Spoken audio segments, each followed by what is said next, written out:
നമസ്കാരം. ഇന്ത്യൻ രാഷ്ട്രീയത്തിൽ സഖ്യങ്ങൾ പാതിവഴിയിൽ പിരിയുന്നത് ഒട്ടും പുതുമയുള്ള ഒന്നല്ല. എന്നാൽ ഒറ്റയ്ക്ക് നിന്ന് പോരാടിയിട്ട് കാര്യമില്ലെന്നും ഒരുമിച്ച് നിന്നാൽ BJP എന്ന വൻമരത്തെ പിടിച്ചു ഇന്ത്യ സഖ്യത്തെ മുന്നോട്ട് പലകുറി കല്ലുകടികൾ ഉണ്ടായിയെങ്കിലും പരിഹരിച്ചു പോകും എന്നായിരുന്നു രാഷ്ട്രീയ നിരീക്ഷകരുടെ വിലയിരുത്തൽ. എന്നാൽ പൊതു തെരഞ്ഞെടുപ്പ് അടുക്കും മുമ്പേ വഴി പിരിയുകയാണോ ഇന്ത്യ സഖ്യത്തിലെ പ്രമുഖർ? ഇന്ത്യ മുന്നണിയുടെ കൺവീനർ സ്ഥാനം ഏറ്റെടുക്കാതിരുന്ന നിതീഷ് കുമാർ BJP പിന്തുണയിൽ ബീഹാറിൽ വീണ്ടും മുഖ്യമന്ത്രിയാകാൻ ഒരുങ്ങുകയാണോ? 10 കോൺഗ്രസ് MLA-മാർ BJP-യിൽ എത്തിയേക്കുമെന്നും സൂചനകളുണ്ട്. തോൽപ്പിക്കാൻ ഒത്തുകൂടിയവർ അടുത്ത ലോക്സഭാ തെരഞ്ഞെടുപ്പിൽ BJP-ക്ക് അനായാസ ജയം ഒരുക്കാൻ കോപ്പുകൂട്ടുകയാണോ? പ്രൈം ഡിബേറ്റ് ചർച്ച ചെയ്യുന്നു. ഇന്ത്യ മുന്നണിക്ക് ഇനി എന്തു പ്രസക്തി? എല്ലാ പ്രേക്ഷകർക്കും സ്വാഗതം.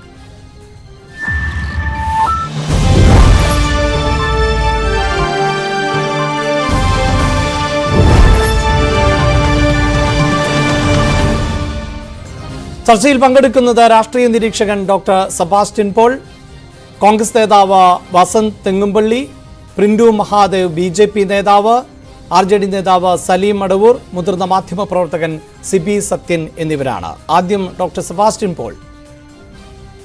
BJP-യെ തളയ്ക്കുന്നതിന് ഒരുമിച്ച് നിൽക്കണം എന്ന ചിന്താഗതിയോടെ പ്രതിപക്ഷ പാർട്ടികൾ ഐക്യപ്പെടുന്നു, നിരവധിയായ യോഗങ്ങൾ ഉൾപ്പെടെ ചേരുന്നു. ആ ഐക്യപ്പെടലിൻ്റെ ഘട്ടത്തിൽ തന്നെ ഈ മുന്നണി ഒരു അവിയൽ സഖ്യമാണ്, അതുകൊണ്ട് തന്നെ മുന്നോട്ട് പോകാൻ സാധിക്കില്ല എന്ന് ഒരു വിലയിരുത്തൽ ഉണ്ടായിരുന്നു ഒരു ഭാഗത്ത്. പക്ഷേ മറുഭാഗത്താകട്ടെ ഇത്തവണ കോൺഗ്രസ് ഉൾപ്പെടെയുള്ള പ്രമുഖ രാഷ്ട്രീയ പാർട്ടികളെല്ലാം വിട്ടുവീഴ്ചയ്ക്ക് തയ്യാറാകും. അങ്ങനെ ഈ മുന്നണി മുന്നോട്ട് പോവുക തന്നെ ചെയ്യും. അത് പ്രതിപക്ഷ പാർട്ടികളുടെ നിലനിൽപ്പിൻ്റെ പ്രശ്നമാണ് എന്നും വിലയിരുത്തപ്പെടുന്നു. അതിനിടയിലാണ് ഇന്ത്യ സഖ്യത്തിനുള്ളിൽ നിന്ന് പലതരത്തിലുള്ള അസ്വാരസ്യങ്ങൾ ഉയർന്നു വന്നത്. മമതാ ബാനർജി അടക്കമുള്ളവർ AAP ഉൾപ്പെടെയുള്ള പാർട്ടികളുടെ ചില നിലപാട് ശ്രദ്ധിച്ചിട്ടുണ്ട്. ഒപ്പം ഏറ്റവും ഒടുവിൽ നിതീഷിലേക്ക് അത് എത്തി നിൽക്കുന്നു. ഞാൻ താങ്കളോട് ഈ ചോദ്യം ചോദിക്കുമ്പോൾ പോലും നിതീഷിൻ്റെ ഉള്ളിലിരിപ്പെന്ത് എന്നത് സംബന്ധിച്ച് വ്യക്തതയില്ല.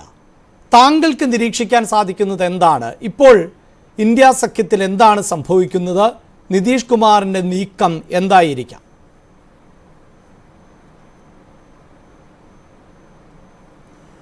അല്ല, അനിവാര്യമായ പതനത്തിലേക്ക് അല്ലെങ്കിൽ ഛിദ്രത്തിലേക്ക് ഇന്ത്യ സഖ്യം നീങ്ങിക്കൊണ്ടിരിക്കുകയാണ്. അതിൻ്റെ തുടക്കത്തിൽ തന്നെ നമുക്കത് ബോധ്യമായ കാര്യം തന്നെയാണ്. അങ്ങനെ ഒരു സഖ്യത്തിൻ്റെ അനിവാര്യതയെക്കുറിച്ച് ആർക്കും സംശയം ഉണ്ടാവില്ല. അതിൽ ഉൾപ്പെട്ടിരിക്കുന്ന രാഷ്ട്രീയ പാർട്ടികളുടെ നിലനിൽപ്പിൻ്റെ പ്രശ്നം മാത്രമല്ല, രാഷ്ട്രത്തിൻ്റെ നിലനിൽപ്പ് തന്നെ അതിനെ ആശ്രയിച്ചാണ് ഇരുന്നിരുന്നത്. പക്ഷേ ചരിത്രപരമായ ആ ബോധ്യം, അതിൽ നിന്ന് ഉണ്ടാകാവുന്ന ത്യാഗസന്നദ്ധത, അതൊന്നും ഇന്ത്യ മുന്നണിയിലെ പ്രമുഖരായ നേതാക്കന്മാർക്ക് ഉണ്ടായിട്ടില്ല. നിതീഷ് കുമാർ ആ സഖ്യത്തിലെ ഒരു മുഖ്യ ശില്പിയാണ്. അദ്ദേഹമാണ് അതിൻ്റെ തുടക്കക്കാരൻ എന്ന് വേണമെങ്കിലും പറയാം. പക്ഷേ അതിൻ്റെ ഉത്തരവാദിത്തങ്ങൾ ഏറ്റെടുക്കാൻ തയ്യാറാകാതെ അങ്ങോട്ടും ഇങ്ങോട്ടും ചാഞ്ചല്യം പ്രകടിപ്പിക്കുക, ഒടുവിൽ ഇത് ഇപ്പോൾ ഏതായാലും അദ്ദേഹം ഇന്ത്യ സഖ്യത്തിൽ ഇല്ല എന്ന് ഉറപ്പായിട്ടുണ്ട്. ഇനി എങ്ങോട്ട് പോകും, എന്തായിരിക്കും എന്ന കാര്യം നമുക്ക് കാത്തിരുന്ന് കാണാം. ഞാൻ അവിടെ ഏറ്റവും ഒടുവിൽ താങ്കളത് ഉറപ്പിക്കുമ്പോഴും ഏറ്റവും ഒടുവിൽ വരുന്ന റിപ്പോർട്ടുകൾ അനുസരിച്ച് ഈ അഭ്യൂഹങ്ങളെല്ലാം JDU തള്ളുന്നു എന്നുള്ളതാണ്. പാർട്ടി ഇപ്പോഴും ഇന്ത്യ മുന്നണിക്കൊപ്പമാണ് എന്നും സഖ്യം നിലനിർത്താൻ സീറ്റ് വിഭജനം സംബന്ധിച്ച് കോൺഗ്രസ് ഗൗരവമായി ആത്മപരിശോധന നടത്തണമെന്നുമാണ് JDU-വിൻ്റെ ബീഹാർ അധ്യക്ഷൻ ഉപേഷ് സിംഗ് കുശ്വാഹ ഏറ്റവും ഒടുവിൽ പറഞ്ഞിട്ടുള്ളത്. അത് ഒരു പ്രതികരണം എന്ന നിലയിൽ മാത്രമാണോ, ആത്മാർത്ഥമാണോ എന്നതിൽ ഇപ്പോഴും നമുക്ക് സംശയമുണ്ട്.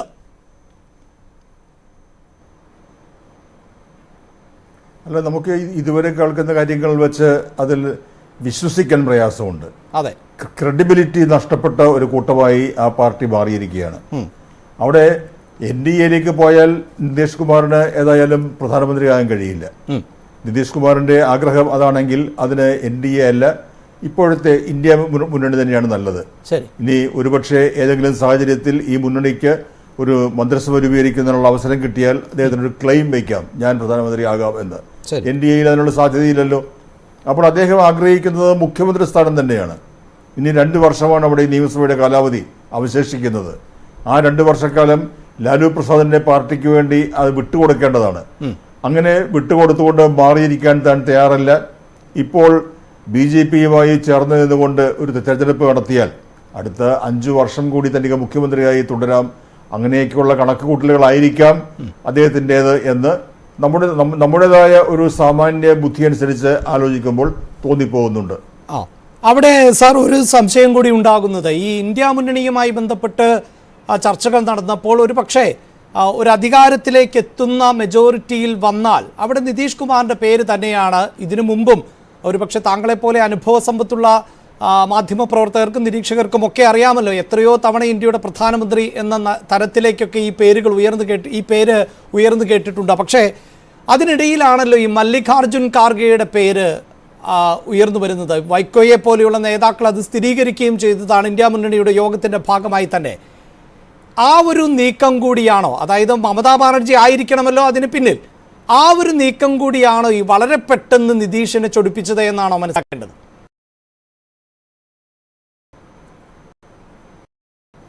അല്ല, ശരിയായിരിക്കാം. നിതീഷിന് സ്വന്തം താല്പര്യങ്ങളുണ്ട്, ആഗ്രഹങ്ങളുണ്ട്. അതിനപ്പുറത്ത് അദ്ദേഹത്തിന് ഈ ചൊടിപ്പിക്കൽ അല്ലെങ്കിൽ ഒരു കോപം വരത്തക്ക രീതിയിലുള്ള പല സംഭവങ്ങളും ഉണ്ടായിട്ടുണ്ട്. മല്ലികാർജുന ഖാർഗെയെ പ്രധാനമന്ത്രി സ്ഥാനത്തേക്ക് ഉയർത്തിക്കാട്ടിയ ആ സംഭവമുണ്ട്. അതുപോലെ പല കാര്യങ്ങളും കാണുമായിരിക്കാം. ഇവിടെ ഈ മുന്നണി, ഇന്ത്യ മുന്നണി ഒരുമിച്ച് നിന്ന് തിരഞ്ഞെടുപ്പിനെ നേരിടുകയാണെങ്കിൽ ആ മുന്നണിക്കകത്ത് ഓരോ പാർട്ടിക്കും ലഭിക്കുന്ന സീറ്റ് എത്ര, അതൊക്കെ ഒരു പരിഗണിക്കപ്പെടേണ്ടതായ വിഷയങ്ങളായി തന്നെ മാറും. ആ അവസ്ഥയിലേക്ക് എത്തുമോ എന്നൊന്നും ഇപ്പൊ പറയാൻ കഴിയില്ല. ഒരു കാര്യം തീർച്ചയാണ്, ഒരു മുന്നണി സംവിധാനം വിജയിക്കണമെങ്കിൽ അവിടെ ത്യാഗ സന്നദ്ധത ആവശ്യമുണ്ട്. 2004 ആ ത്യാഗം പ്രകടിപ്പിക്കുന്നതിന് സന്നദ്ധനായി CPM അല്ലെങ്കിൽ ഇടതുപക്ഷ കക്ഷികൾ ഉണ്ടായിരുന്നു. ഹർകിഷൻ സിംഗ് സുർജിത്ത് ഉണ്ടായിരുന്നു. യാതൊരു പ്രതിഫലവും വാങ്ങാതെ, തിരിച്ച് ഒന്നും ആവശ്യപ്പെടാതെ അവർക്ക് UPAക്ക് പിന്തുണ കൊടുക്കുകയായിരുന്നു. അങ്ങനെയുള്ള ഒരു മനോഭാവം, വിട്ടുവീഴ്ച മനോഭാവം ഇന്നിവിടെ കാണുന്നില്ല. അത് 1977 നമ്മൾ കണ്ടു, 2004 കണ്ടു, 2024 എത്തുമ്പോൾ പരസ്പരം മത്സരിക്കുന്ന, സ്വന്തമായ താല്പര്യങ്ങൾക്ക് വേണ്ടി മാത്രം നിലകൊള്ളുന്ന ഒരു കൂട്ടം ആളുകളുടെ ഒരു കൂട്ടായ്മയായി ഈ ഇന്ത്യ മുന്നണി പരിമിതപ്പെട്ടിരിക്കുകയാണ്. റൈറ്റ്. ശ്രീ സിബി സത്യൻ, ഒരുപക്ഷെ താങ്കൾക്ക് കുറച്ചുകൂടി ബീഹാറിൽ സംഭവിക്കുന്നത് എന്ത് എന്നതിൽ വ്യക്തത ഉണ്ടാകുമെന്നാണ് ഞാൻ പ്രതീക്ഷിക്കുന്നത്. ഇപ്പോഴും ക്ലിയർ പിക്ചർ താങ്കൾക്കും പറയാൻ സാധിക്കുമോ എന്നതിലും സംശയമുണ്ട്. കാരണം ഓരോ നിമിഷവും ടിസ്റ്റോട് ടിസ്റ്റാണ്. ആ തരത്തിലാണ് കാര്യങ്ങൾ മുന്നോട്ട് പോകുന്നത്. നേരത്തെ നിതീഷ് കുമാർ അടുത്ത ദിവസം ഞായറാഴ്ചത്തെ ചടങ്ങുകൾ ഉൾപ്പെടെ മാറ്റിവെക്കുന്നുണ്ട്. അടിയന്തരമായി RJDയുടെ യോഗം അടക്കം നടക്കുന്നുണ്ട്. അത്തരം യോഗങ്ങൾ വിളിച്ചു ചേർത്ത പശ്ചാത്തലമുണ്ട്. കോൺഗ്രസിൽ നിന്ന് 10 MLAമാർ BJPയിലേക്ക് എത്തിയേക്കുമെന്നുള്ള സൂചനകളുണ്ട്. BJP വളരെ കരുതലോടുകൂടി മുന്നോട്ട് പോകുന്നുണ്ട്. വാതിലുകൾ തുറന്നിട്ടിരിക്കുന്നു എന്ന് BJPയുടെ സംസ്ഥാന അധ്യക്ഷൻ പറയുകയും ചെയ്യുന്നു. എന്താണ് യഥാർത്ഥത്തിൽ ബീഹാറിൽ നടക്കുന്നത് ഈ മണിക്കൂറുകളിൽ എന്നാണ് താങ്കൾ നിരീക്ഷിക്കുന്നത്? അഭിലാഷ്, നമ്മൾ സാധാരണഗതിയിൽ പറയാറുണ്ട്, കഴിഞ്ഞ ഒരു 10, 30, 35 വർഷമായിട്ട് ഇന്ത്യൻ രാഷ്ട്രീയത്തിലെ ഏറ്റവും തന്ത്രജ്ഞൻ, ചാണക്യൻ എന്നൊക്കെ സാധാരണ വിളിക്കാറുള്ളത് ശരത് പവാറിനെയാണ്. എന്നാൽ വളരെ വളരെ ഡിഫറൻ്റ് ആയിട്ട് എനിക്ക് തോന്നുന്നു കഴിഞ്ഞ ഒരു 25 വർഷത്തിനിടയിൽ ഇന്ത്യൻ രാഷ്ട്രീയം കണ്ട ഏറ്റവും മികച്ച സർക്കസുകാരൻ നിതീഷ് കുമാറാണ്. കാരണം അദ്ദേഹം കാണിച്ച മെയ്വഴക്കം എന്ന് പറയുന്നത്, അതായത് പല മുന്നണികൾ മാറിയും തിരിഞ്ഞും നിൽക്കാനും, വേണ്ടി വന്നാൽ BJPക്ക് എതിർക്കാനും, പിന്നീട് BJPയോട് കൂട്ടുകൂടാനും, പിന്നെ BJPയെ കാലി വാരിയിടാനും, വീണ്ടും BJPയോട് ഒപ്പം ചേരാനും ഒക്കെ നിതീഷ് കാണിക്കുന്ന ഒരു മെയ്വഴക്കം എന്ന് പറയുന്നത് ശരിക്കും പറഞ്ഞു കഴിഞ്ഞാൽ ഒരു ട്രപ്പീസ് അഭ്യാസിക്ക് പോലും പറ്റാത്തത്ര നിലയിലുള്ള അത്ര ഗംഭീരമായ ഒരു മെയ്വഴക്കത്തിന്റെ ഉടമയാണ് അദ്ദേഹം. ഇപ്പൊ നിലവിൽ എന്താണ് സംഭവിക്കുന്നത് എന്നുള്ളതിന് ആർക്കും ഒരു പിക്ചറില്ല. ഒരു കാര്യം നമുക്ക് വളരെ വ്യക്തമായിട്ട് മനസ്സിലാക്കേണ്ടത്, നിതീഷ് കുമാറിന് BJPയിലേക്ക് തിരിച്ചു പോകണമെങ്കിൽ, പ്രത്യേകിച്ചും ഇന്ത്യ മുന്നണിയെ പൊളിക്കുക, അപ്പോൾ ലോക്സഭാ തെരഞ്ഞെടുപ്പ് പടിവാതിക്കൽ വന്നു നിൽക്കുമ്പോൾ ഇന്ത്യ മുന്നണിയെ പൊളിക്കുക എന്ന് പറയുന്നത്, പൊളിക്കാൻ വേണ്ടുന്ന എല്ലാ കാര്യങ്ങളും ചെയ്യുക എന്ന് പറയുന്നത് BJPയുടെ രാഷ്ട്രീയപരമായ ഒരു ആവശ്യമാണ്. അപ്പൊ അതുകൊണ്ട് തന്നെ സുശീൽ കുമാർ മോഡി എന്ന് പറയുന്ന മുൻ ഉപമുഖ്യമന്ത്രിയുമായി നിതീഷ് കുമാറുള്ള അസാധാരണമായ ഒരു വ്യക്തിബന്ധമുണ്ട്. ആ വ്യക്തിബന്ധത്തിന്റെ അടിസ്ഥാനത്തിൽ ഏത് ദിവസവും ഏത് നിമിഷവും തിരിച്ചു ചെന്ന് കയറാവുന്ന ഒരു കൂടാരം തന്നെയാണ് NDAയുടേത് നിതീഷ് കുമാറിനെ സംബന്ധിച്ചിടത്തോളം. അപ്പൊ അതുകൊണ്ട് തന്നെ അത്തരത്തിലുള്ള ഒരു സാധ്യതയും നമുക്ക് തള്ളിക്കളയാൻ പറ്റില്ല. ഇവിടെ 2-3 ഘടകങ്ങളുണ്ട്. ഒന്നെന്ന് പറയുന്നത് സംസ്ഥാന മുഖ്യമന്ത്രി സ്ഥാനം വെച്ചു മാറേണ്ടി വരുന്ന ഒരു അവസ്ഥ അധികം ദൂരെ അല്ലാതെ ഉണ്ട്. അപ്പം നമ്മുടെ കർണാടകയിൽ പണ്ട് കുമാരസ്വാമി ചെയ്തതുപോലെ ആ സമയത്തിന് പാർട്ടി മാറി മറുകണ്ഠം ചാടി അവിടെ ചെന്നിട്ട് ഈ പറഞ്ഞതുപോലെ ഒരു പുതിയ സഖ്യം ഉണ്ടാക്കി മുഖ്യമന്ത്രി സ്ഥാനം നിലനിർത്തുക എന്ന് പറയുന്ന ഒന്ന്. കാരണം നേരത്തെ ഇന്ത്യ മുന്നണി ഉണ്ടാകുന്ന സമയത്ത് നിലനിന്ന രാഷ്ട്രീയ സാഹചര്യങ്ങളല്ല ഇപ്പോൾ നിലനിൽക്കുന്നത്. ഇന്ത്യ മുന്നണി ഉണ്ടാകുമ്പോൾ ഒരു ഏക പ്രതിപക്ഷ സഖ്യം, അതായത് സംയുക്ത പ്രതിപക്ഷ സഖ്യം എന്ന നിലയ്ക്ക് ബി ജെ പിക്കും അത്യാവശ്യം നെഞ്ചിടിപ്പ് കൂട്ടുന്ന തരത്തിലാണ് അതിന്റെ അന്നത്തെ ആ മുന്നേറ്റം നടന്നത്. ആകപ്പാടെ ബി ജെ പിയുടെ പ്രതീക്ഷ എന്ന് പറയുന്നത് ഇത് ഇത്രയും വലിയൊരു അവിയൽ മുന്നണി എന്ന നിലയിൽ ഇത് വിജയിച്ചു പോവില്ല. കാരണം അത്രമാത്രം ഈഗോ സെൻട്രിക് ആയിട്ടുള്ള കുറേയധികം രാഷ്ട്രീയ നേതാക്കളുടെ സഖ്യമായതുകൊണ്ട് വിജയിച്ചു പോയില്ല എന്ന് പറയുന്ന ഒരു ലോജിക്കൽ സെൻസിലായിരുന്നു ബി ജെ പിയുടെ പ്രതീക്ഷ കൂടുതലും. എന്നാൽ ഇപ്പോൾ നമ്മൾ നോക്കുമ്പോൾ ഈ കഴിഞ്ഞ തെരഞ്ഞെടുപ്പിൽ, അതായത് കഴിഞ്ഞ 5 സംസ്ഥാനങ്ങളിലേക്ക് നടന്ന തെരഞ്ഞെടുപ്പിൽ കോൺഗ്രസിന് തെലങ്കാനയിൽ ഒഴികെ ബാക്കി ഉത്തരേന്ത്യൻ സംസ്ഥാനങ്ങളിൽ മൊത്തം അടിപതറിയ ഒരു കാഴ്ച നമ്മൾ കണ്ടു. അതോടൊപ്പം തന്നെ അതിന് തൊട്ടു പിന്നാലെ ഏറ്റവും വലിയ രാഷ്ട്രീയ മാമാങ്കമായിട്ട് ഭക്തിയുടെ നിറവിൽ ഒരു വലിയ രാഷ്ട്രീയ മാമാങ്കമായിട്ട് ബി ജെ പി അവരുടെ രാഷ്ട്രീയ രാമനെ അയോധ്യയിൽ പ്രതിഷ്ഠിച്ചു. അപ്പം ഇതിന് എല്ലാത്തിനും ശേഷം രാജ്യം മൊത്തം അതിന്റെ ഒരു ആഘോഷം മൂഡിലേക്ക് കൊണ്ടുവരാൻ ബി ജെ പിക്ക് സാധിച്ചു എന്ന് പറയുന്നത് വളരെ ഇമ്പോർട്ടന്റ് ആയ ഒരു കാര്യമാണ്. കാരണം അതിന്റെ ഒരു രാജ്യത്തിന്റെ മൂഡ് ഭക്തിസാന്ദ്രമാക്കിക്കൊണ്ട് അതിനെ ലോക്സഭാ തെരഞ്ഞെടുപ്പിന് കളമൊരുക്കാൻ അവർക്ക് കഴിഞ്ഞു എന്നുള്ളതാണ്. ഇപ്പൊ ഈ നിലവില് പലർക്കും ആത്മവിശ്വാസം നഷ്ടപ്പെടും എന്നുള്ളത് തർക്കമില്ലാത്ത വസ്തുതയാണ്. അതിന്റെ കൂടെ തന്നെയാണ് ഈ പറഞ്ഞതുപോലെ കഴിഞ്ഞ ദിവസം മമത പ്രഖ്യാപിച്ചത്. അതോടൊപ്പം തന്നെയാണ് ഇപ്പൊ നിതീഷ് കുമാർ പ്രഖ്യാപിക്കുന്നത്. ഇതിനെ 2 തരത്തിൽ നമ്മൾ കാണണം. ഒന്ന് എന്ന് പറയുന്നത് ഇവരുടെ ശരിക്കുമുള്ള ഈ മുന്നണിയിൽ നിന്ന് വിട്ട് വലിയ കാര്യമില്ല, നമുക്ക് ഒറ്റയ്ക്ക് രക്ഷപ്പെടാനുള്ള വഴി നോക്കാം എന്ന് പറയുന്ന തരത്തിലുള്ള ഒരു മോട്ടീവ്. രണ്ടാമതായിട്ട് നമ്മൾ കാണേണ്ടത് ഇത് ഇത്തരമുള്ള നമ്പർ ഇറക്കിയിട്ട് ഈ കൂടുതൽ വിലപേശി സീറ്റുകൾ കരസ്ഥമാക്കാനുള്ള ഒരു പരിപാടി. നിതീഷിനെ സംബന്ധിച്ചിടത്തോളം എനിക്ക് തോന്നുന്നത് ഇന്ത്യ മുന്നണിയുടെ തന്നെ ഭാഗമായി നിന്നുകൊണ്ട് കൂടുതൽ സീറ്റുകൾ നേടുക എന്നാണോ? അതെ അതെ അതെ കൂടുതൽ സംസ്ഥാനങ്ങൾ, ഉദാഹരണം മമതയുടെ ഏറ്റവും വലിയ ആഗ്രഹം എന്ന് പറയുന്നത് മധ്യപ്രദേശിലും ഗോവയിലും അടക്കമുള്ള സ്ഥലങ്ങളിൽ കൂടുതൽ സീറ്റ് ലഭിക്കുക എന്നുള്ളതാണ്. അതോടൊപ്പം AAPയുടെ ആഗ്രഹം എന്ന് പറയുന്നത് ഗുജറാത്തിലും ഗോവയിലും അടക്കമുള്ള സ്ഥലങ്ങളിൽ കൂടുതൽ സീറ്റ് ലഭിക്കുക എന്നുള്ളതാണ്. അതോടൊപ്പം തന്നെ നിതീഷിനും മറ്റു സംസ്ഥാനങ്ങളിലേക്കോ അല്ലെങ്കിൽ ബീഹാറിൽ തന്നെ എടുക്കുക എന്നുള്ളതാണ്. JDUവിന്റെ സംസ്ഥാന അധ്യക്ഷൻ പറയുന്നത് ഞങ്ങളുടെ ഘടകകക്ഷിയായ കോൺഗ്രസ് മറ്റു ഘടകകക്ഷികളോടുള്ള നിലപാടിലും സീറ്റ് പങ്കിടലിലും ആത്മപരിശോധന നടത്തണം. നിതീഷ് കുമാർ വളരെ കാലമായി എത്രയും വേഗം തീരുമാനമെടുക്കേണ്ടതിന്റെ ആവശ്യകത ഓർമ്മിപ്പിച്ചുകൊണ്ടേയിരിക്കുകയാണ്. അപ്പോൾ അത്തരം കാര്യങ്ങൾ ചെയ്യാത്തതിൽ അതൃപ്തിയുണ്ട് എന്ന് മാത്രമാണ് JDU അധ്യക്ഷൻ പറയുന്നത്. അത് താങ്കൾ ഈ പറയുന്ന വിലപേശലിന്റെ വാക്കുകളായി വിലയിരുത്താമെന്നാണോ? ഒരു റീനെഗോഷിയേഷൻ സാധ്യമാണ്. അതായത് ഒന്നെന്ന് പറയുന്നത് ഇത്തരം ഒരു സമ്മർദ്ദ തന്ത്രത്തിലൂടെ അടുത്ത 3 വർഷം കൂടി അല്ലെ അടുത്ത 2.5 വർഷം കൂടി നിതീഷ് കുമാർ തന്നെ ഭരിച്ചോളൂ എന്ന് പറയുന്ന ഒരു എഗ്രിമെന്റിൽ എത്തിച്ചേരുക എന്നുള്ളതാണ് ഒന്നാമത്തത്. രണ്ടാമത്തത് ലോക്സഭാ തെരഞ്ഞെടുപ്പിലെ സീറ്റുകളുടെ എണ്ണത്തിൽ അതിനനുസരിച്ചുള്ള വർധന ഉണ്ടാക്കുക എന്ന് പറയുന്നതാണ്. അപ്പൊ ഈ 2 സാധ്യതകളും പരിഗണിച്ചിട്ടാണ് നിതീഷ് കുമാർ ഈ നീക്കം നടത്തുന്നത് എന്നാണ് നമുക്ക് ഏറെക്കുറെ മനസ്സിലാവുന്നത്. അതോടൊപ്പം തന്നെ ഈ പറഞ്ഞതുപോലെ NDAയുടെ ഏത് നിമിഷവും NDAയിലേക്ക് തിരിച്ചു കയറാനുള്ള ഒരു ടിക്കറ്റ് റെഡിയാക്കി വെക്കുന്നതിലൂടെ ഈ ഘടകകക്ഷികളെ പരമാവധി സമ്മർദ്ദത്തിലായിക്കൊണ്ട് തന്റെ കാര്യം നേടിയെടുക്കുക. നിതീഷ് കുമാറിനെ സംബന്ധിച്ചിടത്തോളം നിതീഷ് കുമാർ ഞാൻ നേരത്തെ പറഞ്ഞതുപോലെ ഇന്ത്യൻ രാഷ്ട്രീയത്തിലെ ഏറ്റവും മികച്ച അഭ്യാസിയാണ്. അതുകൊണ്ട് തന്നെ അദ്ദേഹം ഇതിനകത്തെടുക്കുന്ന നിലപാടുകൾ അദ്ദേഹത്തിന്റെ മാത്രം താല്പര്യങ്ങൾ സംരക്ഷിക്കാനുള്ളതായിരിക്കും എന്നുള്ള കാര്യത്തിൽ യാതൊരു സംശയവും വേണ്ട. റൈറ്റ്. ശ്രീ സലീം മടവൂർ, അതാണ് ഈ ട്രപ്പീസ് വിദ്യക്കാരൻ പിടിതരാത്ത സാഹചര്യമാണോ ഇപ്പോഴുള്ളത്? RJDക്കടക്കം എന്തെങ്കിലും വ്യക്തതയുണ്ടോ ഈ ബീഹാറിൽ എന്താണ് സംഭവിച്ചുകൊണ്ടിരിക്കുന്നത് എന്നതിൽ? അല്ല, വ്യക്തത വരുത്താൻ വേണ്ടി JDUവിന്റെ എനിക്ക് ബന്ധമുള്ള ദേശീയ നേതാക്കളെ പലരെയും വിളിച്ചെങ്കിലും ആരും ഇന്നലെയും ഇന്നുമായിട്ട് ആളും ഫോൺ എടുക്കുന്നില്ല. സാധാരണ സംസാരിക്കുന്ന ആളുകളൊന്നും ഒരു വ്യക്തത തരുന്നില്ല എന്നുള്ളൊരു യാഥാർത്ഥ്യമാണ്. അപ്പോൾ പിന്നെ ഇത് എന്തായാലും JDUവിന്റെ നിലപാട് ഇതൊക്കെ വെറും അഭ്യൂഹമാണ് എന്നൊക്കെയാണ് സംസ്ഥാന അധ്യക്ഷൻ ഉമേഷ് കുശ്വാഹ പറയുന്നത്. അതായത് ഞങ്ങൾ ഈ മാധ്യമ പ്രവർത്തകരാണ് ഇത്തരത്തിലെ അഭ്യൂഹങ്ങളും കെട്ടുകഥകളും ഒക്കെ രൂപീകരിക്കുന്നതും തള്ളിവിടുന്നതുമെന്നാണ്. താങ്കൾ അതെന്തായാലും നിഷേധിക്കുകയാണ്. അല്ല നിതീഷ് കുമാറിന്റെ സ്വഭാവം വെച്ച് നോക്കുന്ന സമയത്ത് അദ്ദേഹം പാർട്ടിയുടെ ദേശീയ അധ്യക്ഷ സ്ഥാനം ഏറ്റെടുത്തപ്പോഴൊക്കെ തന്നെ മുന്നണി മാറ്റം ഉണ്ടായിട്ടുണ്ട്.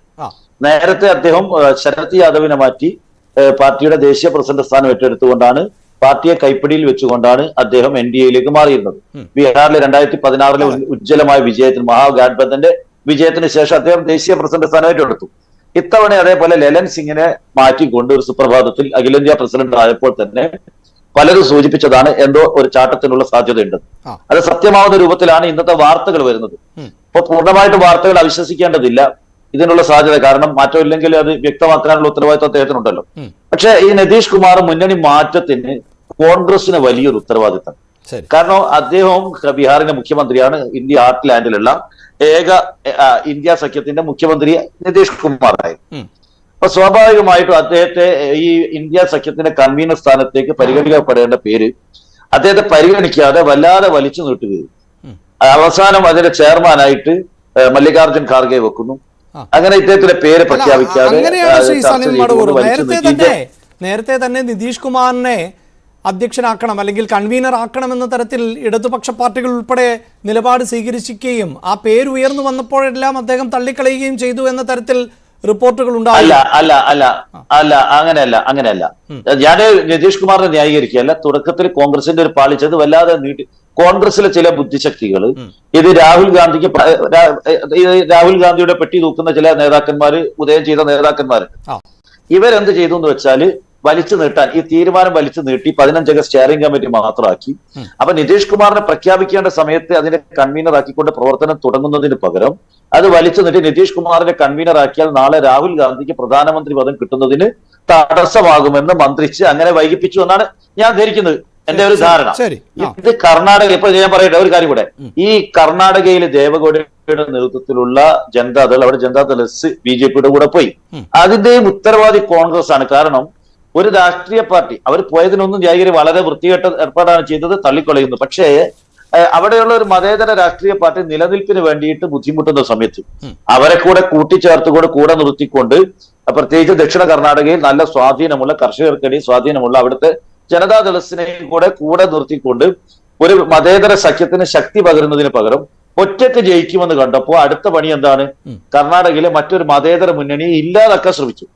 ജനതാദളസിനെ BJPയുടെ B ടീമാണെന്ന് പറഞ്ഞ് അധിക്ഷേപിച്ച് ഇല്ലാതാക്കാൻ ശ്രമിച്ചു. അപ്പൊ സ്വാഭാവികമായും അവര് നിലനിൽപ്പിന് വേണ്ടിയിട്ട് ആ പാർട്ടി ഇന്ന് NDAയുടെ പാളയത്തിൽ എത്തിയിരിക്കുന്നു. അപ്പൊ കോൺഗ്രസിന് ഏതെങ്കിലും ഒരു സംസ്ഥാനത്ത് വിജയം കിട്ടുമ്പോഴത്തേക്ക് ഇനി ഞങ്ങൾ ഒറ്റയ്ക്ക് മതി, മറ്റു പാർട്ടികൾ വേണ്ട. മധ്യപ്രദേശിലെ തെരഞ്ഞെടുപ്പിൽ അവിടെ മറ്റു പാർട്ടികൾക്ക് സീറ്റ് കൊടുക്കുന്നില്ല, രാജസ്ഥാനിൽ മറ്റു പാർട്ടികൾക്ക് സീറ്റ് കൊടുക്കാൻ തയ്യാറാവുന്നില്ല. ജയിച്ചാൽ പിന്തുണ കൊടുക്കുന്ന രാഷ്ട്രീയ, അപ്പോ രാജസ്ഥാനിൽ നേരത്തെ ജയിച്ചു, അവിടുത്തെ 5-6 MLA-മാര് BSPയുടെ MLA-മാരെ അവര് ഗവൺമെന്റിന് പിന്തുണ കൊടുത്തു. അവിടെ നമ്മുടെ BSPയുടെ നേതാക്കള് ആ കൊടുത്ത പിന്തുണ സ്വീകരിച്ചുകൊണ്ടിരിക്കുക. ആ പാർട്ടിയെ ഒന്നടങ്കം കോൺഗ്രസിൽ ലയിപ്പിച്ചു. രാജസ്ഥാനിലെ BSPയുടെ ഘടകത്തെ ഒന്നടങ്കം കോൺഗ്രസിൽ ലയിപ്പിച്ചു കളഞ്ഞു. അപ്പൊ ഈ രൂപത്തില് കോൺഗ്രസ് സഖ്യകക്ഷികളെ ഇല്ലാതാക്കാൻ അവർക്ക് ശക്തി കിട്ടുന്ന സമയത്ത്, അധികാരം കിട്ടുമ്പോൾ മതേതര സഖ്യത്തെ തളർത്തുകയും എന്നാൽ വീണ്ടും കിടക്കുന്ന ഒരു ഇരട്ടത്താപ്പ് രാഷ്ട്രീയമാണ് പിന്തുടരുന്നത്. അതിന്റെ ഫലം കൂടിയാണ് ഇത്. കാരണം ഇതിനൊരു അവസരം, അതായത് ഈ കൂട്ടി യോജിപ്പിച്ച് നിർത്താനുള്ള ഒരു അവസരം ഉണ്ടായിട്ട് അത് കോൺഗ്രസിന്റെ ഇത്തരം കളി കൊണ്ട് നഷ്ടപ്പെട്ടു എന്നാണ് എനിക്ക് പറയാം. എന്തായാലും ആ കണ്ണി ചേർക്കേണ്ട സാഹചര്യം ഒഴിവാക്കിയെന്നാണ് ശ്രീ വസന്ത്. ഞാനൊരു പക്ഷേ ഈ ചർച്ചയിൽ പ്രതീക്ഷിച്ചത് പ്രിന്റു കൂടുതൽ മറുപടി നൽകേണ്ടി വരും എന്നുള്ളതായിരുന്നു. പക്ഷെ അങ്ങനെയല്ല. സലീം മടവൂർ നേരിട്ട് താങ്കളിലേക്കാണ് ശരമെയ്യുന്നത്. അത് താങ്കൾ കേട്ട് കാണും. ഈ MLA-മാരെ അടക്കമൊക്കെ വിലയ്ക്ക് വാങ്ങുന്ന ഒരു സാഹചര്യമൊക്കെ BJPക്ക് ഉണ്ടല്ലോ. അത്തരമൊരു ഓപ്പറേഷൻ്റെയൊക്കെ ഭാഗമായിരിക്കാം എന്ന തരത്തിലും വിലയിരുത്തപ്പെടേണ്ടതുണ്ടോ എന്നൊക്കെയുള്ള സംശയം എനിക്കുണ്ടായിരുന്നു. അതിലേക്ക് വരാം. ഒരു പക്ഷേ സലീം മടവൂർ അടുത്ത ഘട്ടത്തിൽ അത്തരം സംശയങ്ങൾ കൂടി ഉന്നയിച്ചേക്കാം. എന്തായാലും ഈ തുടക്കത്തിൽ വിമർശനം കോൺഗ്രസിനാണ്. ഇതെല്ലാം കുളമാക്കിയത് കോൺഗ്രസ് ആണ് എന്നാണ് സലീം മടവൂർ പറയുന്നത്. അത് സലീം മടവൂർ മാത്രമല്ല പറയുന്നത്, JDUവും വളരെ കൃത്യമായി പറയുന്നുണ്ട്. ഞാൻ നേരത്തെ സൂചിപ്പിച്ചു, ആ വാചകങ്ങൾ ഇനി ആവർത്തിക്കുന്നില്ല. ഇത് വേഗത്തിൽ തീരുമാനമെടുക്കണം, കൃത്യമായ ധാരണയോടെ മുന്നോട്ട് പോകണമെന്നൊക്കെ പലയാവർത്തിയായി നിതീഷ് കുമാർ പറയുന്നുണ്ട്.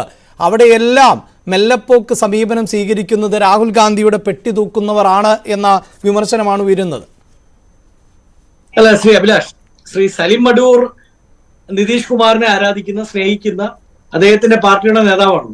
അപ്പൊ അദ്ദേഹത്തിൽ നിന്ന് ഞാൻ ഇതിൽ കൂടുതൽ എന്റെ പാർട്ടിയുടെ നേതാവല്ല, ഞാൻ RJDയുടെ പ്രതിനിധിയാണ്.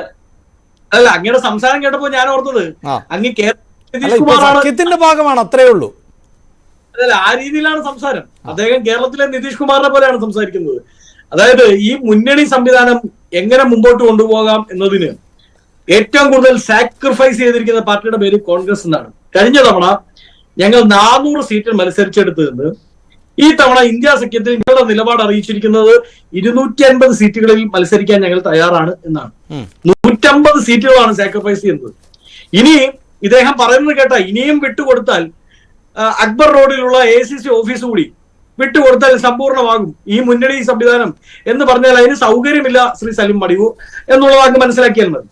രണ്ട് കാര്യം, ഇന്ന് ആ ഒരു നിലപാടാണോ അത്തരത്തിൽ ഈ സീറ്റ് ചർച്ചയുമായി ബന്ധപ്പെട്ട് താങ്കൾ ഈ സൂചിപ്പിക്കുന്ന പോലെ ഇങ്ങനെ സൗകര്യമില്ല എന്ന് പറയുന്ന ഒരു രീതിയിലേക്കാണോ ഇപ്പോൾ പോകേണ്ടത്? ഡോക്ടർ സെബാസ്റ്റ്യൻ പോൾ തുടക്കത്തിൽ തന്നെ ഇത് പ്രതിപക്ഷത്തിന്റെ മാത്രമല്ല ഒരു രാജ്യത്തിന്റെ തന്നെ നിലപാടിന്റെ ആവശ്യമാണ് എന്നും അദ്ദേഹം UPA സർക്കാരിന് CPIM നൽകിയ പിന്തുണ എങ്ങനെയായിരുന്നു എന്നൊക്കെ കൂടി ഓർമ്മിപ്പിക്കുന്നുണ്ട്. അല്ല, അത് ഞാൻ അതാണ് പറയുന്നത്. ഇന്ത്യ മുന്നണിക്ക് സംഭവിച്ചു എന്ന് പറയുന്ന പ്രശ്നം അതേതാണ്? ഇപ്പൊ 3 പാർട്ടികളുടെ വിഷയങ്ങളാണ്. ഒന്ന് ശ്രീ നിതീഷിന്റെ പാർട്ടി, 2 ആം ആദ്മി പാർട്ടി, 3 ഈ പറയുന്ന ബംഗാളിലെ മമതയുടെ പാർട്ടിയുമായി ബന്ധപ്പെട്ടുള്ള പ്രശ്നങ്ങൾ. അപ്പോൾ അതുമായി ബന്ധപ്പെട്ട് 3ലും വ്യക്തതയുണ്ട്. ഒന്ന് നിതീഷ് കുമാറിന്റെ പാർട്ടിയുമായി ബന്ധപ്പെട്ട പ്രശ്നങ്ങൾ. അതെന്താണ്? നിതീഷ് എല്ലാ കാലത്തും അദ്ദേഹത്തിന്റെ രാഷ്ട്രീയ ലെഗസിയെ പറ്റി നമ്മൾ പരിശോധിച്ച് നോക്കിയാൽ ഇന്ന് NDAയിലാണെങ്കിൽ നാളെ അദ്ദേഹം ഇന്ത്യ മുന്നണിയിലോ അല്ലെങ്കിൽ UPAയിലോ, നാളെ കഴിഞ്ഞ് 3ാം മുന്നണി ഉണ്ടാക്കണമെന്ന് പറഞ്ഞ് അദ്ദേഹം അതിരാവിലെ എണീറ്റ് അതിനുവേണ്ടി ഇറങ്ങി പുറപ്പെടുന്ന ഒരു രാഷ്ട്രീയ നേതാവാണ്. അത് നമ്മൾ അക്സെപ്റ്റ് ചെയ്തേ മതിയാവും. അല്ല, ഇത് UPAയിൽ ക്ഷമിക്കുക, ഇത് ഇന്ത്യ മുന്നണിയിൽ അദ്ദേഹത്തിന്റെ പാർട്ടി വന്ന സമയത്ത് എനിക്ക് തോന്നുന്നു മീഡിയ വണ്ണിലെ ചർച്ചയിലാണ് ഇതേ നിലപാട് ഞാൻ പറഞ്ഞിട്ടുണ്ട്. അന്നത്തെ RKMC ഇത് ലഭ്യവുമാണ്. എന്റെ നിലപാടിന് അന്നും ഇന്നും മാറ്റമില്ല. ശ്രീ നിതീഷ് കുമാർ അങ്ങനെ തന്നെയാണ് എല്ലാ കാലഘട്ടങ്ങളിലും മുമ്പോട്ട് പോയിട്ടുള്ളത്. അദ്ദേഹത്തിന്റെ പ്രധാന ലക്ഷ്യം, അദ്ദേഹം നോക്കുമ്പോൾ ഗുജറാത്ത് മുഖ്യമന്ത്രിയായിരുന്ന ശ്രീ നരേന്ദ്രമോദി ഇന്ത്യൻ പ്രധാനമന്ത്രിയായി. അപ്പോ ബീഹാർ മുഖ്യമന്ത്രിയായിരുന്ന ഇത്രമാത്രം ജനപിന്തുണയുള്ള എനിക്ക് എന്തുകൊണ്ട് ഇന്ത്യൻ പ്രധാനമന്ത്രി ആയിക്കൂടാ എന്ന് അദ്ദേഹം ചിന്തിച്ചിട്ടുണ്ട്. അതിൽ അദ്ദേഹത്തെ തെറ്റി പറയാനും പറ്റില്ല. സ്വാഭാവികമായും അദ്ദേഹത്തിന്റെ ലക്ഷ്യം ഇന്ത്യ മുന്നണിയുടെ ചെയർമാൻഷിപ്പ് ആയിരുന്നു. പക്ഷേ ഇപ്പോ ശ്രീ സലീം പറഞ്ഞതുപോലെ അത് കോണ്ടല്ല താമസിപ്പിച്ചത്.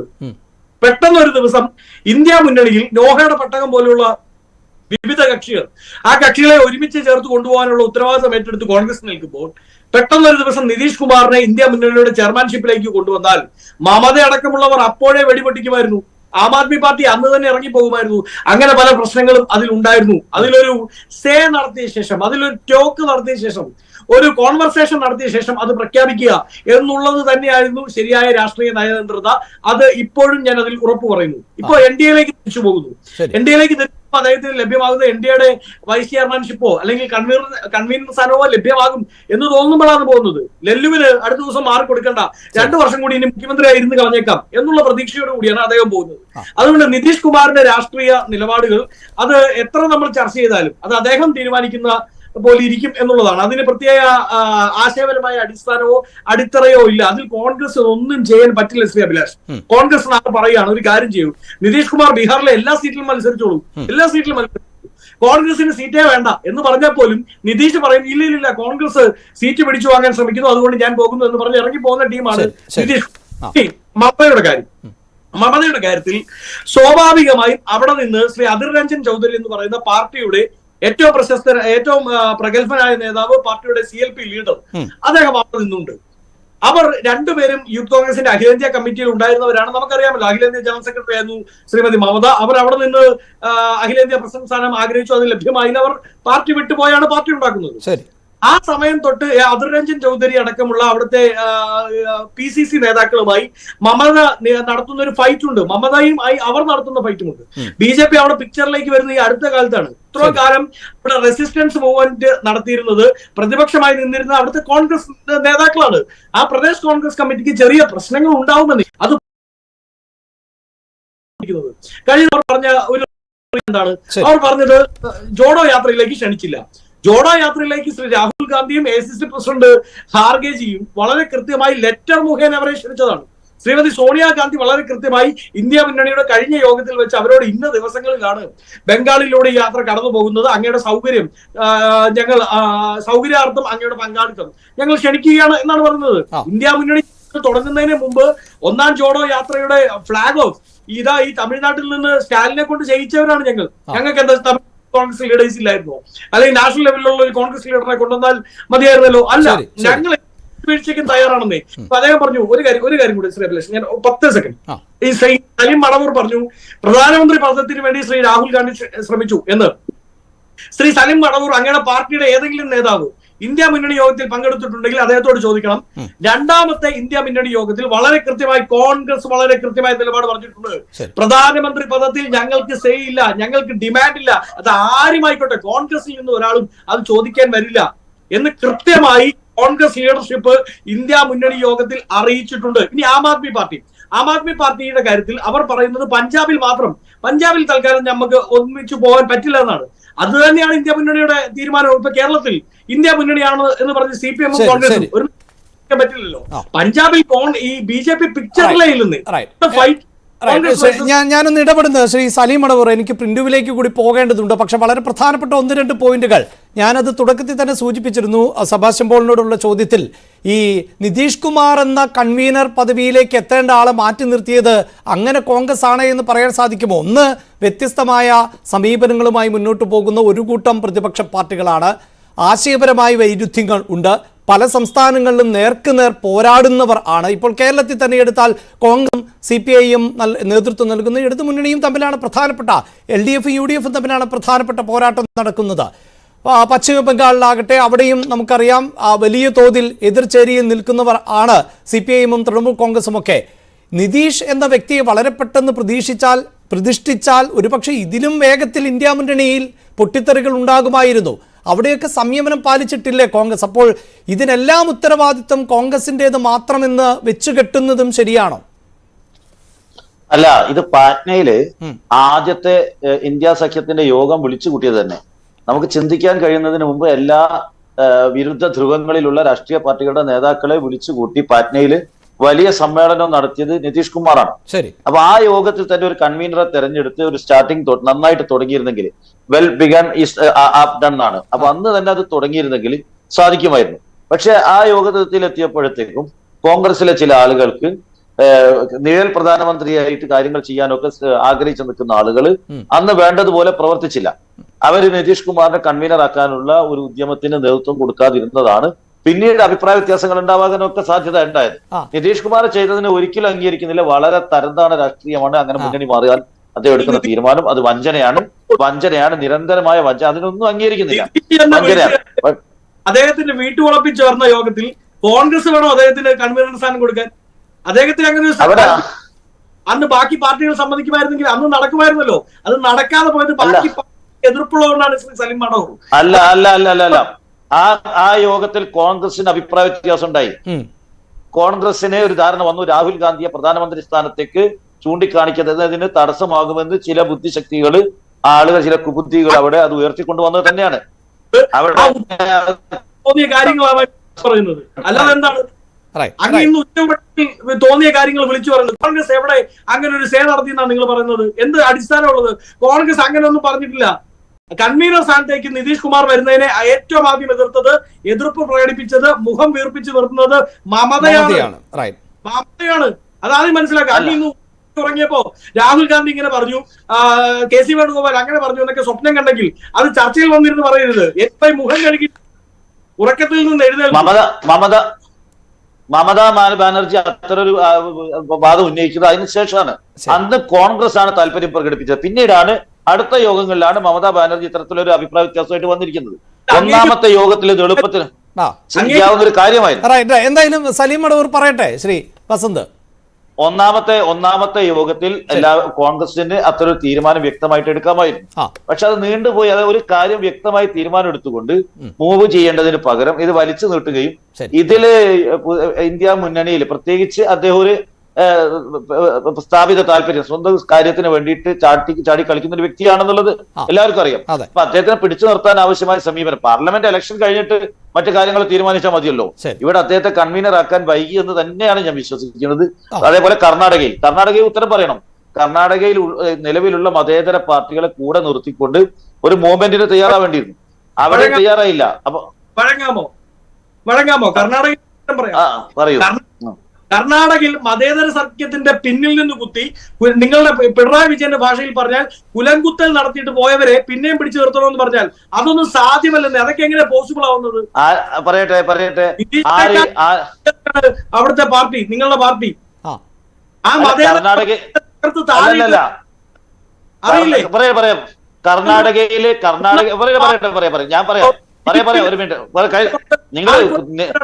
നിങ്ങൾ നിരന്തരമായി സംസാരിക്കുക. കർണാടകയില് BJP മാറിയത് ജനതാദൾ എസിന്റെ MLA മാത്രമല്ല, കോൺഗ്രസിന്റെ MLA കൂടുതൽ മാറിയത്. ജനതാദൾ എസിന്റെ മാറി നടന്നു. ഇതൊക്കെ നടന്നത് BJP മാറി 2 പാർട്ടിയുടെ MLA രാജിവെച്ചത് കൊണ്ടാണ് മന്ത്രിസഭ താഴെ വീഴുന്നത്. അവര് BJP ടിക്കറ്റ് 2 പാർട്ടിയിൽ നിന്ന് മാറി ജയിച്ചു. ഒരു പാർട്ടി എന്നുള്ള നിലക്ക് കൂടെ നിന്നവര്, പാർട്ടി എന്നുള്ള നിലക്ക് കോൺഗ്രസിന്റെ കൂടെ അവർ നിന്നിരുന്നു. പാർലമെന്റ് ഇലക്ഷൻ അത് കഴിഞ്ഞിട്ട് ഒന്നിച്ചല്ലേ പാർലമെന്റ് ഇലക്ഷനിലെ മത്സരിച്ചത്. അവിടെ ദേവഗൌഡ പരാജയപ്പെട്ടു പോകുന്നു. ദേവഗൌഡ തുംകൂരിൽ പരാജയപ്പെട്ടു പോകുന്നു. കോൺഗ്രസ് വോട്ട് ചെയ്തില്ല എന്ന് അദ്ദേഹം ആരോപിക്കുന്നു. അപ്പോ ആ ഒരു നില കാര്യങ്ങൾ നിൽക്കുന്ന സമയത്ത് കഴിഞ്ഞ നിയമസഭാ തെരഞ്ഞെടുപ്പിൽ സർവേ റിപ്പോർട്ടുകളിൽ കോൺഗ്രസിന് ഒറ്റക്ക് ജയിക്കാൻ കഴിയുമെന്ന് വന്നപ്പോ അവിടെയുള്ള ഒരു മതേതര പാർട്ടി എങ്ങും ഇല്ലാതെ തീർക്കാൻ ശ്രമിച്ചു. നിങ്ങൾ അവരെന്ത് ചെയ്തു? നിലനിൽപ്പിന് വേണ്ടിയിട്ട് NDA-യിലെത്തി. ഞാൻ നിങ്ങളിലേക്ക് ഞാൻ തിരികെ എത്താം. ശ്രീ പ്രിന്റു കുറച്ചധികം നേരമായി ചർച്ച കേട്ടുകൊണ്ടിരിക്കുകയാണ്. ഒരുപക്ഷെ അദ്ദേഹത്തിന് സംസാരിക്കുന്നതിനേക്കാൾ താല്പര്യം നിങ്ങളുടെ ഈ വാദം പ്രേക്ഷകർ കേൾക്കട്ടെ എന്നായിരിക്കുമെന്നാണ് അദ്ദേഹത്തിന്റെ ഒരു മുഖഭാഷയിൽ നിന്ന് എനിക്ക് വായിച്ചെടുക്കാൻ സാധിച്ചത്. പക്ഷേ പ്രിന്റു, എന്തൊക്കെ പറഞ്ഞാലും ഈ ലഡു ഇപ്പോൾ പൊട്ടുമെന്നാണല്ലോ കരുതിക്കൊണ്ടിരിക്കുന്നത് BJP. പക്ഷേ ഈ അവസാന നിമിഷവും ട്വിസ്റ്റുകൾ തന്നെയാണ് സംഭവിക്കുന്നത് ബീഹാറിൽ. ഇപ്പോഴും JDU പറയുന്നത് മുന്നണിക്കകത്ത് പ്രശ്നമൊന്നുമില്ല എന്നുള്ളതാണ്. അഭിലാഷ് സാർ, ഈ മുന്നണിയെ സംബന്ധിച്ച്, ഇന്ത്യ മുന്നണിയെ സംബന്ധിച്ചിടത്തോളം ഞങ്ങൾക്ക് യാതൊരു ഭയവും ആശങ്കയും ഉണ്ടായിരുന്നില്ല. കാരണം ഇതൊരു ഗമാഡിയ സഖ്യമാണ്. ഗമാഡിയ സഖ്യം എന്ന് പറഞ്ഞാൽ അഹങ്കാരികളായിട്ടുള്ള ഒരു പറ്റം ആളുകളുടെ സഖ്യം. രണ്ടാമത് ഒരു പരിവാർ സഖ്യമാണ്. പരിവാർ സഖ്യം എന്ന് പറഞ്ഞു കഴിഞ്ഞാൽ ഇന്ത്യയിലെ 7ഓളം കുടുംബാധിപത്യമുള്ള ആളുകൾ ചേർന്ന് 23ഓളം ആളുകളെ ചേർത്തുകൊണ്ടുള്ള കുറെ കാലങ്ങളായി ഇന്ത്യ രാജ്യത്തിന്റെ സർവ്വസമ്പത്തും കൊള്ളയടിക്കുന്ന കുടുംബാധിപത്യമുള്ള ഒരു മുന്നണി സംവിധാനം. ഈ മുന്നണി സംവിധാനത്തിന്റെ ആളുകളും ഒക്കെ നമുക്കറിയാം. അതുകൊണ്ട് തന്നെ ഞങ്ങളെ സംബന്ധിച്ച് സ്വാഭാവികമായിട്ട് പാർലമെന്റ് തെരഞ്ഞെടുപ്പിന് മുമ്പ് തന്നെ ചരമമടയും എന്നുള്ള കാര്യത്തിൽ ഞങ്ങൾക്ക് സംശയമുണ്ടായിരുന്നു. ആ സംശയത്തെ സാധൂകരിക്കുന്ന രീതിയിലാണ് ഇപ്പോൾ നമുക്കറിയാം മമത ആദ്യത്തെ ബോംബ് പൊട്ടിച്ചത്. രണ്ടാമത്തെ ബോംബ് പൊട്ടിച്ചത് ഇപ്പോ നിതീഷ് കുമാറാണ്. നിതീഷ് കുമാറിനെ സംബന്ധിച്ചിടത്തോളം നേരത്തെ പറഞ്ഞതുപോലെ അദ്ദേഹത്തിന്റെ ഒരു രാഷ്ട്രീയ സംസ്കാരം, അദ്ദേഹം ആ സംസ്കാരത്തിന് വിരുദ്ധമായി ഒരുപക്ഷെ രാഷ്ട്രീയ വഞ്ചന കാണിച്ചിട്ടാണ് അദ്ദേഹം ഞങ്ങളുടെ മുന്നണിയിൽ നിന്ന് പോയതിനു ശേഷം തിരിച്ച് അദ്ദേഹത്തിന് ഒരു മാനസാന്തരം ഉണ്ടായി. അദ്ദേഹം തിരിച്ചു വരുമ്പോൾ ഞങ്ങൾ അതിന്റെ സ്വാഗതം ചെയ്യും. സ്വാഭാവികമായി അങ്ങനെയാണല്ലോ. ഞങ്ങളെ സംബന്ധിച്ചിടത്തോളം അദ്ദേഹം പറഞ്ഞെടുത്തൊരു സെൽഫ് ഗോൾ ഇല്ലേ? ഈ പരിവാർ സഖ്യത്തിന്റെ ഭാഗമല്ലേ? ഈ പൊതുവെ പരിവാർ സഖ്യം എന്ന് പറയുന്നതിന്റെ ഭാഗമാകുന്നു. ഒരുപക്ഷെ അദ്ദേഹം അതിൽ നിന്ന് ചെറിയ എതിർപ്പുകളൊക്കെ കാണിക്കുന്നുണ്ടെങ്കിൽ പോലും നിതീഷ് കുമാറിനെ നമുക്കങ്ങനെ പരിവാർ സഖ്യത്തിന്റെ ക്രെഡിബിലിറ്റി ഇല്ല. താങ്കൾ പറഞ്ഞ പോലെ മക്കൾ രാഷ്ട്രീയത്തിൽ നിന്ന് മാറ്റി നിർത്താം. പക്ഷേ ഈ ചാഞ്ചാട്ടത്തിൽ ഇന്ത്യ കണ്ടിട്ടുള്ള ആയാറാം ഗയാറാം എന്ന് പറയുന്ന ഒരു പ്രയോഗം നിതീഷിനേക്കാൾ പിന്നീട് ആർക്കാണ് കൂടുതൽ ചേരുക? തീർച്ചയായും രാഷ്ട്രീയത്തിൽ സംബന്ധിച്ചിടത്തോളം സ്ഥിരമായി ശത്രുക്കളും ഇല്ല, ബന്ധുക്കളും ഇല്ല. അതത് വരുന്ന സ്ഥിതിയിൽ എങ്ങനെയാണോ ആ രാഷ്ട്രീയത്തെ സ്വീകരിക്കുക എന്നുള്ളതാണ്. അദ്ദേഹം BJP-യോട് കൂടെ വരാൻ തയ്യാറാണെങ്കിൽ സ്വാഭാവികമായിട്ട് ഞങ്ങൾ അതിനെ സ്വാഗതം ചെയ്യും. അദ്ദേഹം അത് തീരുമാനിക്കട്ടെ.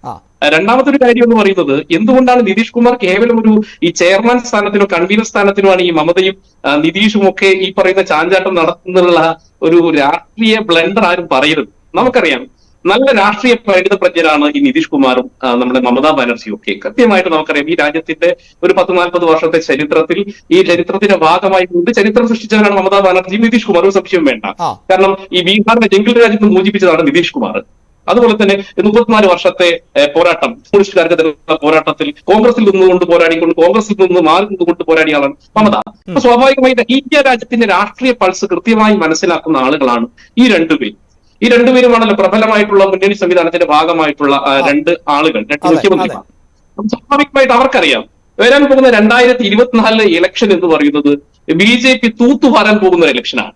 സ്വാഭാവികമായി ഇപ്പോൾ അവർ ചിന്തിക്കുന്നത് ഇനി ഞങ്ങൾക്ക് ഇന്ത്യയുടെ പ്രധാനമന്ത്രിയാവുക എന്നുള്ള സ്വപ്നം ദിവാസ്വപ്നമാണ്. പിന്നെ ആകെ ചെയ്യാവുന്ന ഒരു കേസ് മമതയുടെ മുഖ്യമന്ത്രി സീറ്റ് ഉറപ്പിക്കുകയും നിതീഷ് കുമാറിന് നിതീഷിന്റെ ബീഹാറിലെ മുഖ്യമന്ത്രി സ്ഥാനം ഉറപ്പിക്കുക എന്നുള്ള 2 ഡിവിഡുകളാണ് സ്വാഭാവികമായിട്ട് അവർ ചെയ്യുന്നത്.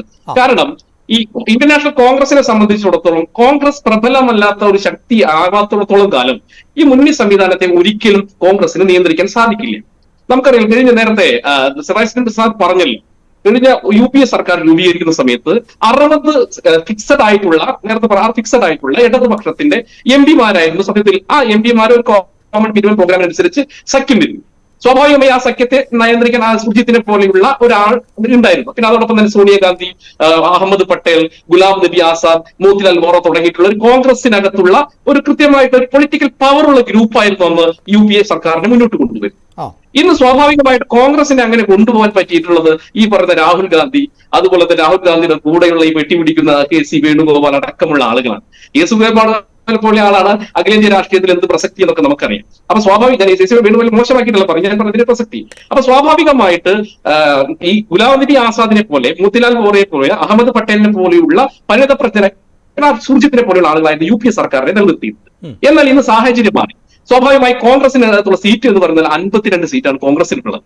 52 സീറ്റുള്ള കോൺഗ്രസിന് ഈ 52 കിട്ടുമോ, ഇനി രാഹുൽ ഗാന്ധി പോലും വിജയിക്കാൻ പറ്റുമോ എന്നുള്ള ഒരു സംശയത്തിന്റെ പുറത്താണ് ഒരു വയനാട്ടിൽ നമ്മളെ രാമക്ഷേത്രത്തിന്റെ ഉദ്ഘാടനത്തിന് പോലും പ്രാണപ്രതിഷ്ഠ ചടങ്ങിൽ പോലും ഇവർ പങ്കെടുക്കാതിരുന്നു. നമുക്കറിയാമോ, നേരത്തെ CP സത്യൻ സാർ പറഞ്ഞ ഒരു കാര്യത്തും കൂടി ഞാനൊന്ന് തിരുത്തുകയാണ്. അദ്ദേഹം പറഞ്ഞത് രാഷ്ട്രീയ രാമനെ പ്രതിഷ്ഠിച്ചു.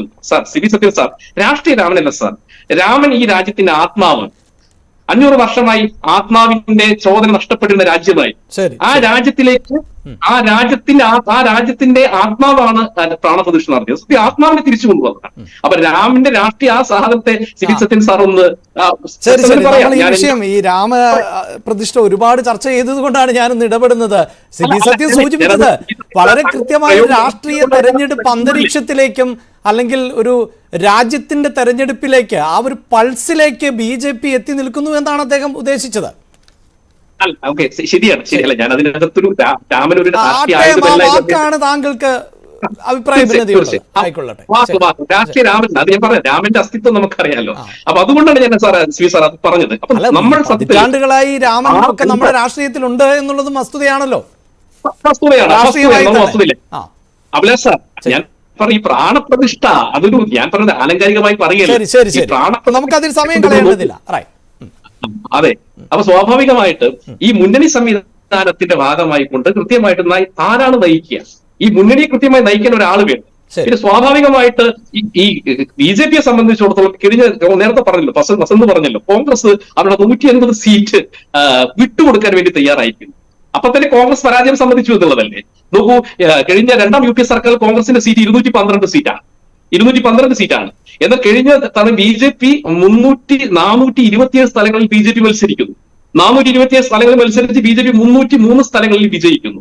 സ്വാഭാവികമായിട്ട് ഇനി വരാൻ പോകുന്ന ഇലക്ഷനിൽ BJP മത്സരിക്കാൻ പോകുന്ന 480-നും 90-നും ഇടയിൽ സീറ്റാണ്.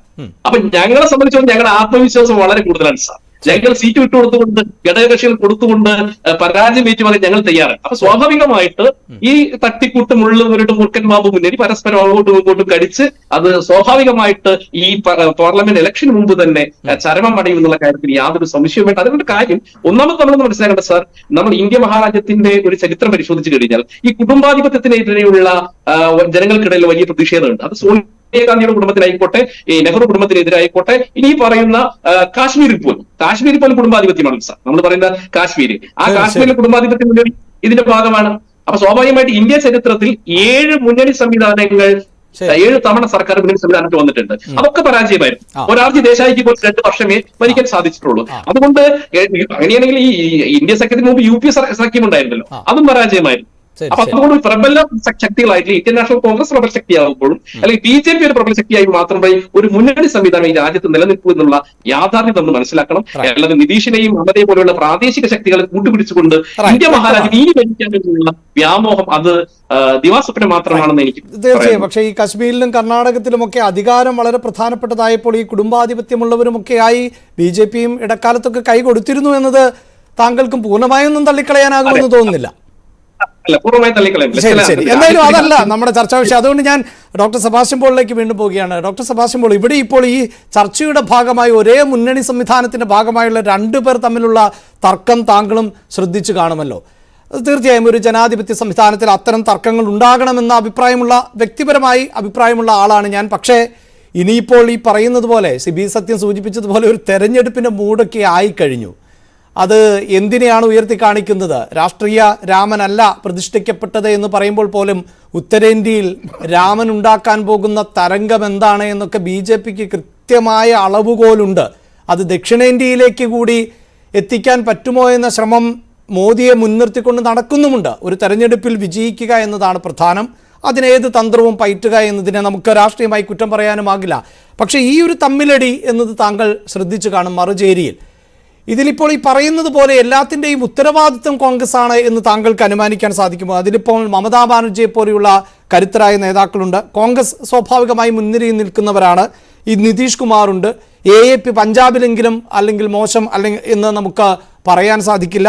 ഇവിടെ ഇപ്പോൾ ശരത് പവാർ മഹാരാഷ്ട്രയിലെ ആ ഒരു രാഷ്ട്രീയ പ്രതിസന്ധി ഉണ്ടായിരുന്നില്ലെങ്കിൽ ഒരു പക്ഷേ ശരത് പവാറും ഈ തലയെടുപ്പോടുകൂടി നിൽക്കേണ്ട ഒരു നേതാവായിരുന്നു. അപ്പോൾ ഇപ്പോഴത്തെ ഈ പ്രശ്നങ്ങൾക്ക് മുഴുവൻ കാരണം കോൺഗ്രസ് എന്ന ഒരു നരേഷനോട് യോജിക്കുന്നുണ്ടോ താങ്കൾ?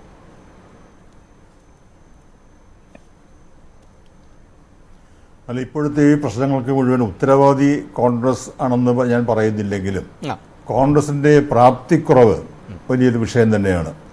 കോൺഗ്രസിന് വേണമെങ്കിൽ ഒരു മുന്നണിയിൽ കോൺഗ്രസിന് നേതൃത്വം നൽകാം. ആ നേതൃത്വം നൽകുന്നുള്ള പ്രാപ്തി ഇപ്പോൾ കോൺഗ്രസിനില്ല. കഴിഞ്ഞ 10 വർഷമായി പ്രതിപക്ഷ നേതാവില്ലാത്തൊരു പാർലമെന്റാണ് നമ്മുടേത്. ആരായിരുന്നു പ്രതിപക്ഷ നേതാവ് ആകേണ്ടിയിരുന്നത്? സ്വാഭാവികമായും കോൺഗ്രസ്സാണ്. ആ കോൺഗ്രസിന് 2 പാർലമെന്റിലും ഒരു പ്രതിപക്ഷ നേതൃസ്ഥാനത്തേക്ക് പോലും എത്താൻ കഴിഞ്ഞില്ല എന്ന് പറയുമ്പോൾ ആ പാർട്ടിയുടെ അവസ്ഥ നമുക്ക് ഏതാണ്ട് ഊഹിക്കാം. പിന്നെ ആരാണ് ഈ മുന്നണിക്ക് നേതൃത്വം നൽകേണ്ടത്? മുന്നണിക്ക് നേതൃത്വം നൽകേണ്ടത് പിന്നെ പ്രാദേശിക നേതാക്കന്മാരാണ്. ദേശീയ വീക്ഷണമില്ലാത്ത സ്വന്തം രാഷ്ട്രീയ താല്പര്യങ്ങൾ, വ്യക്തി താല്പര്യങ്ങൾ മാത്രം സംരക്ഷിക്കാൻ ഇറങ്ങിയിരിക്കുന്ന കുറെ പ്രാദേശിക നേതാക്കന്മാരുണ്ട്. അവർക്ക് ആരാണ് നേതൃത്വം നൽകുന്നത്? അവരാരാണ് നയിക്കുന്നത്? അവരാരാണ് കൂട്ടിയോജിപ്പിക്കുന്നത്? ഞാൻ നേരത്തെ പറഞ്ഞതുപോലെ അത്തരം ചില സന്ദർഭങ്ങളിലൊക്കെ ചില ആളുകൾ ഉയർന്നു വരേണ്ടതുണ്ട്. നമുക്ക് അങ്ങനെയാണ് ജയപ്രകാശ് നാരായണൻ വന്നിട്ടുണ്ട്, VP സിംഗ് വന്നിട്ടുണ്ട്, അങ്ങനെ പലരും വന്നിട്ടുണ്ട്. ആ സ്റ്റേച്ചറിലുള്ള ഒരു നേതാവിനെ ചൂണ്ടിക്കാണിക്കാൻ പറഞ്ഞാൽ ഞാൻ ആ മുന്നണി വിജയിച്ചു വരണമെന്നൊക്കെ ആഗ്രഹിക്കുന്ന ആളാണെങ്കിൽ പോലും ഒരാളെയും ചൂണ്ടിക്കാണിക്കാൻ കഴിയുന്നില്ല. കോൺഗ്രസിന്റെ പാരമ്പര്യം, രാഷ്ട്രീയ പാരമ്പര്യം എന്താണ്? കോൺഗ്രസിന് സ്വയം നേതൃത്വമില്ലെങ്കിൽ മറ്റാരെങ്കിലും പിന്തുണയ്ക്കേണ്ട അവസ്ഥ വന്നാൽ ഒട്ടും വിശ്വസിക്കാൻ കൊള്ളാത്ത പാർട്ടിയാണ് കോൺഗ്രസ്. അതുകൊണ്ട് ചരൺ സിംഗും ചന്ദ്രശേഖറും ഏറ്റവും ഒടുവിൽ ഞാൻ അംഗമായിരുന്ന ലോക്സഭയിൽ IK ഗുജറാളും ഒക്കെ അത് കണ്ടവരാണ്. അപ്പം അങ്ങനെയുള്ള സാഹചര്യത്തിൽ പരസ്പര ധാരണയോടെ, വിട്ടുവീഴ്ചയോടെ, ദീർഘവീക്ഷണത്തോടെ ഒരു മുന്നണിയെ നയിക്കുന്നതിന് ഉള്ള പ്രാപ്തി കോൺഗ്രസ് കാണിക്കണമെങ്കിൽ തന്നെ അതിനുള്ള ശേഷി ഇപ്പോൾ ആ പാർട്ടിക്ക് ഇല്ലാതായിരിക്കുന്നു. അവർ മത്സരിക്കുന്ന സീറ്റുകളുടെ എണ്ണമൊക്കെ പറഞ്ഞല്ലോ. അത് തന്നെ ഏറെക്കുറെ ഒരു പരാജയ സമ്മതം പോലെയല്ലേ. ഈ ഇന്ത്യ ഭരിക്കണമെങ്കിൽ എത്ര സീറ്റ് വേണമെന്നൊക്കെ എല്ലാവർക്കും അറിയാവുന്നതാണ്. അതിന് അടുത്തേക്ക് പോലും അങ്ങ് എത്താൻ കഴിയാത്ത രീതിയിൽ ആണ് ഇവരെല്ലാം നിൽക്കുന്നത് എങ്കിൽ സംഭവിക്കാൻ പോകുന്നത് എന്തായിരിക്കും? അതുകൊണ്ടാണ് ഇന്ത്യ മുന്നണിയുടെ ഭാവിയെക്കുറിച്ചല്ല, ഇന്ത്യയെക്കുറിച്ചാണ് എൻ്റെ ഉത്കണ്ഠ എന്ന് ഞാൻ ആദ്യമേ പറഞ്ഞത്. വല്ലാത്തൊരു പ്രതിസന്ധിയിൽ, വിഷമസന്ധിയിൽ നമ്മൾ എത്തിയിരിക്കുകയാണ്. നമ്മുടെ പാർലമെന്ററി ജനാധിപത്യമാണെങ്കിലും ഏറെക്കുറെ പ്രസിഡൻഷ്യൽ രീതിയിലുള്ള ഒരു തെരഞ്ഞെടുപ്പാണ് നടക്കാൻ പോകുന്നത്. അമേരിക്കയിലൊക്കെ കാണുന്നത് പോലെ അവിടെ ഒരു ഭാഗത്ത് അജയ്യനായി നരേന്ദ്രമോദി നിൽക്കുകയാണ്. ഞാൻ നരേന്ദ്രമോദിയുടെ ആരാധകനല്ല, പക്ഷെ അതാണ് ഒരു യാഥാർത്ഥ്യം. ഇപ്പുറത്ത് ആരാണ് വില്ല് കുലയ്ക്കാനുള്ളത്? നമ്മൾ ഈ രാമന്റെ പേരൊക്കെ ഇവിടെ പറഞ്ഞല്ലോ. ഇപ്പുറത്ത് വില്ല് കുലയ്ക്കാൻ ആരുണ്ട് എന്ന് ചോദിച്ചാൽ എനിക്കൊരാളെയും ചൂണ്ടിക്കാണിക്കാൻ കഴിയുന്നില്ല. അത് എന്റെ നിസ്സഹായതയായിരിക്കാം. ആ നിസ്സഹായതയിലാണ് ഇന്ന് ഇന്ത്യ എത്തി നിൽക്കുന്നത്. അതായത് ഈ സൂചിപ്പിച്ചതുപോലെ ഒരുപക്ഷെ ഇന്ത്യ ഭരിക്കാൻ വേണ്ട ഭൂരിപക്ഷത്തിന് താഴെ സീറ്റുകളിൽ മാത്രമാണ് കോൺഗ്രസ് പോലും മത്സര രംഗത്തുള്ളൂ എന്ന് പറയുമ്പോൾ കോൺഗ്രസ് ഇനിയും കുറച്ചുകൂടി വിട്ടുവീഴ്ച നടത്തി എന്നതുകൊണ്ടും ഈ മുന്നണിയിൽ കാര്യമായ മാറ്റമുണ്ടാകുമോ താങ്കളുടെ ഒരു നിരീക്ഷണത്തിൽ? അങ്ങനെ തയ്യാറായാൽ പോലും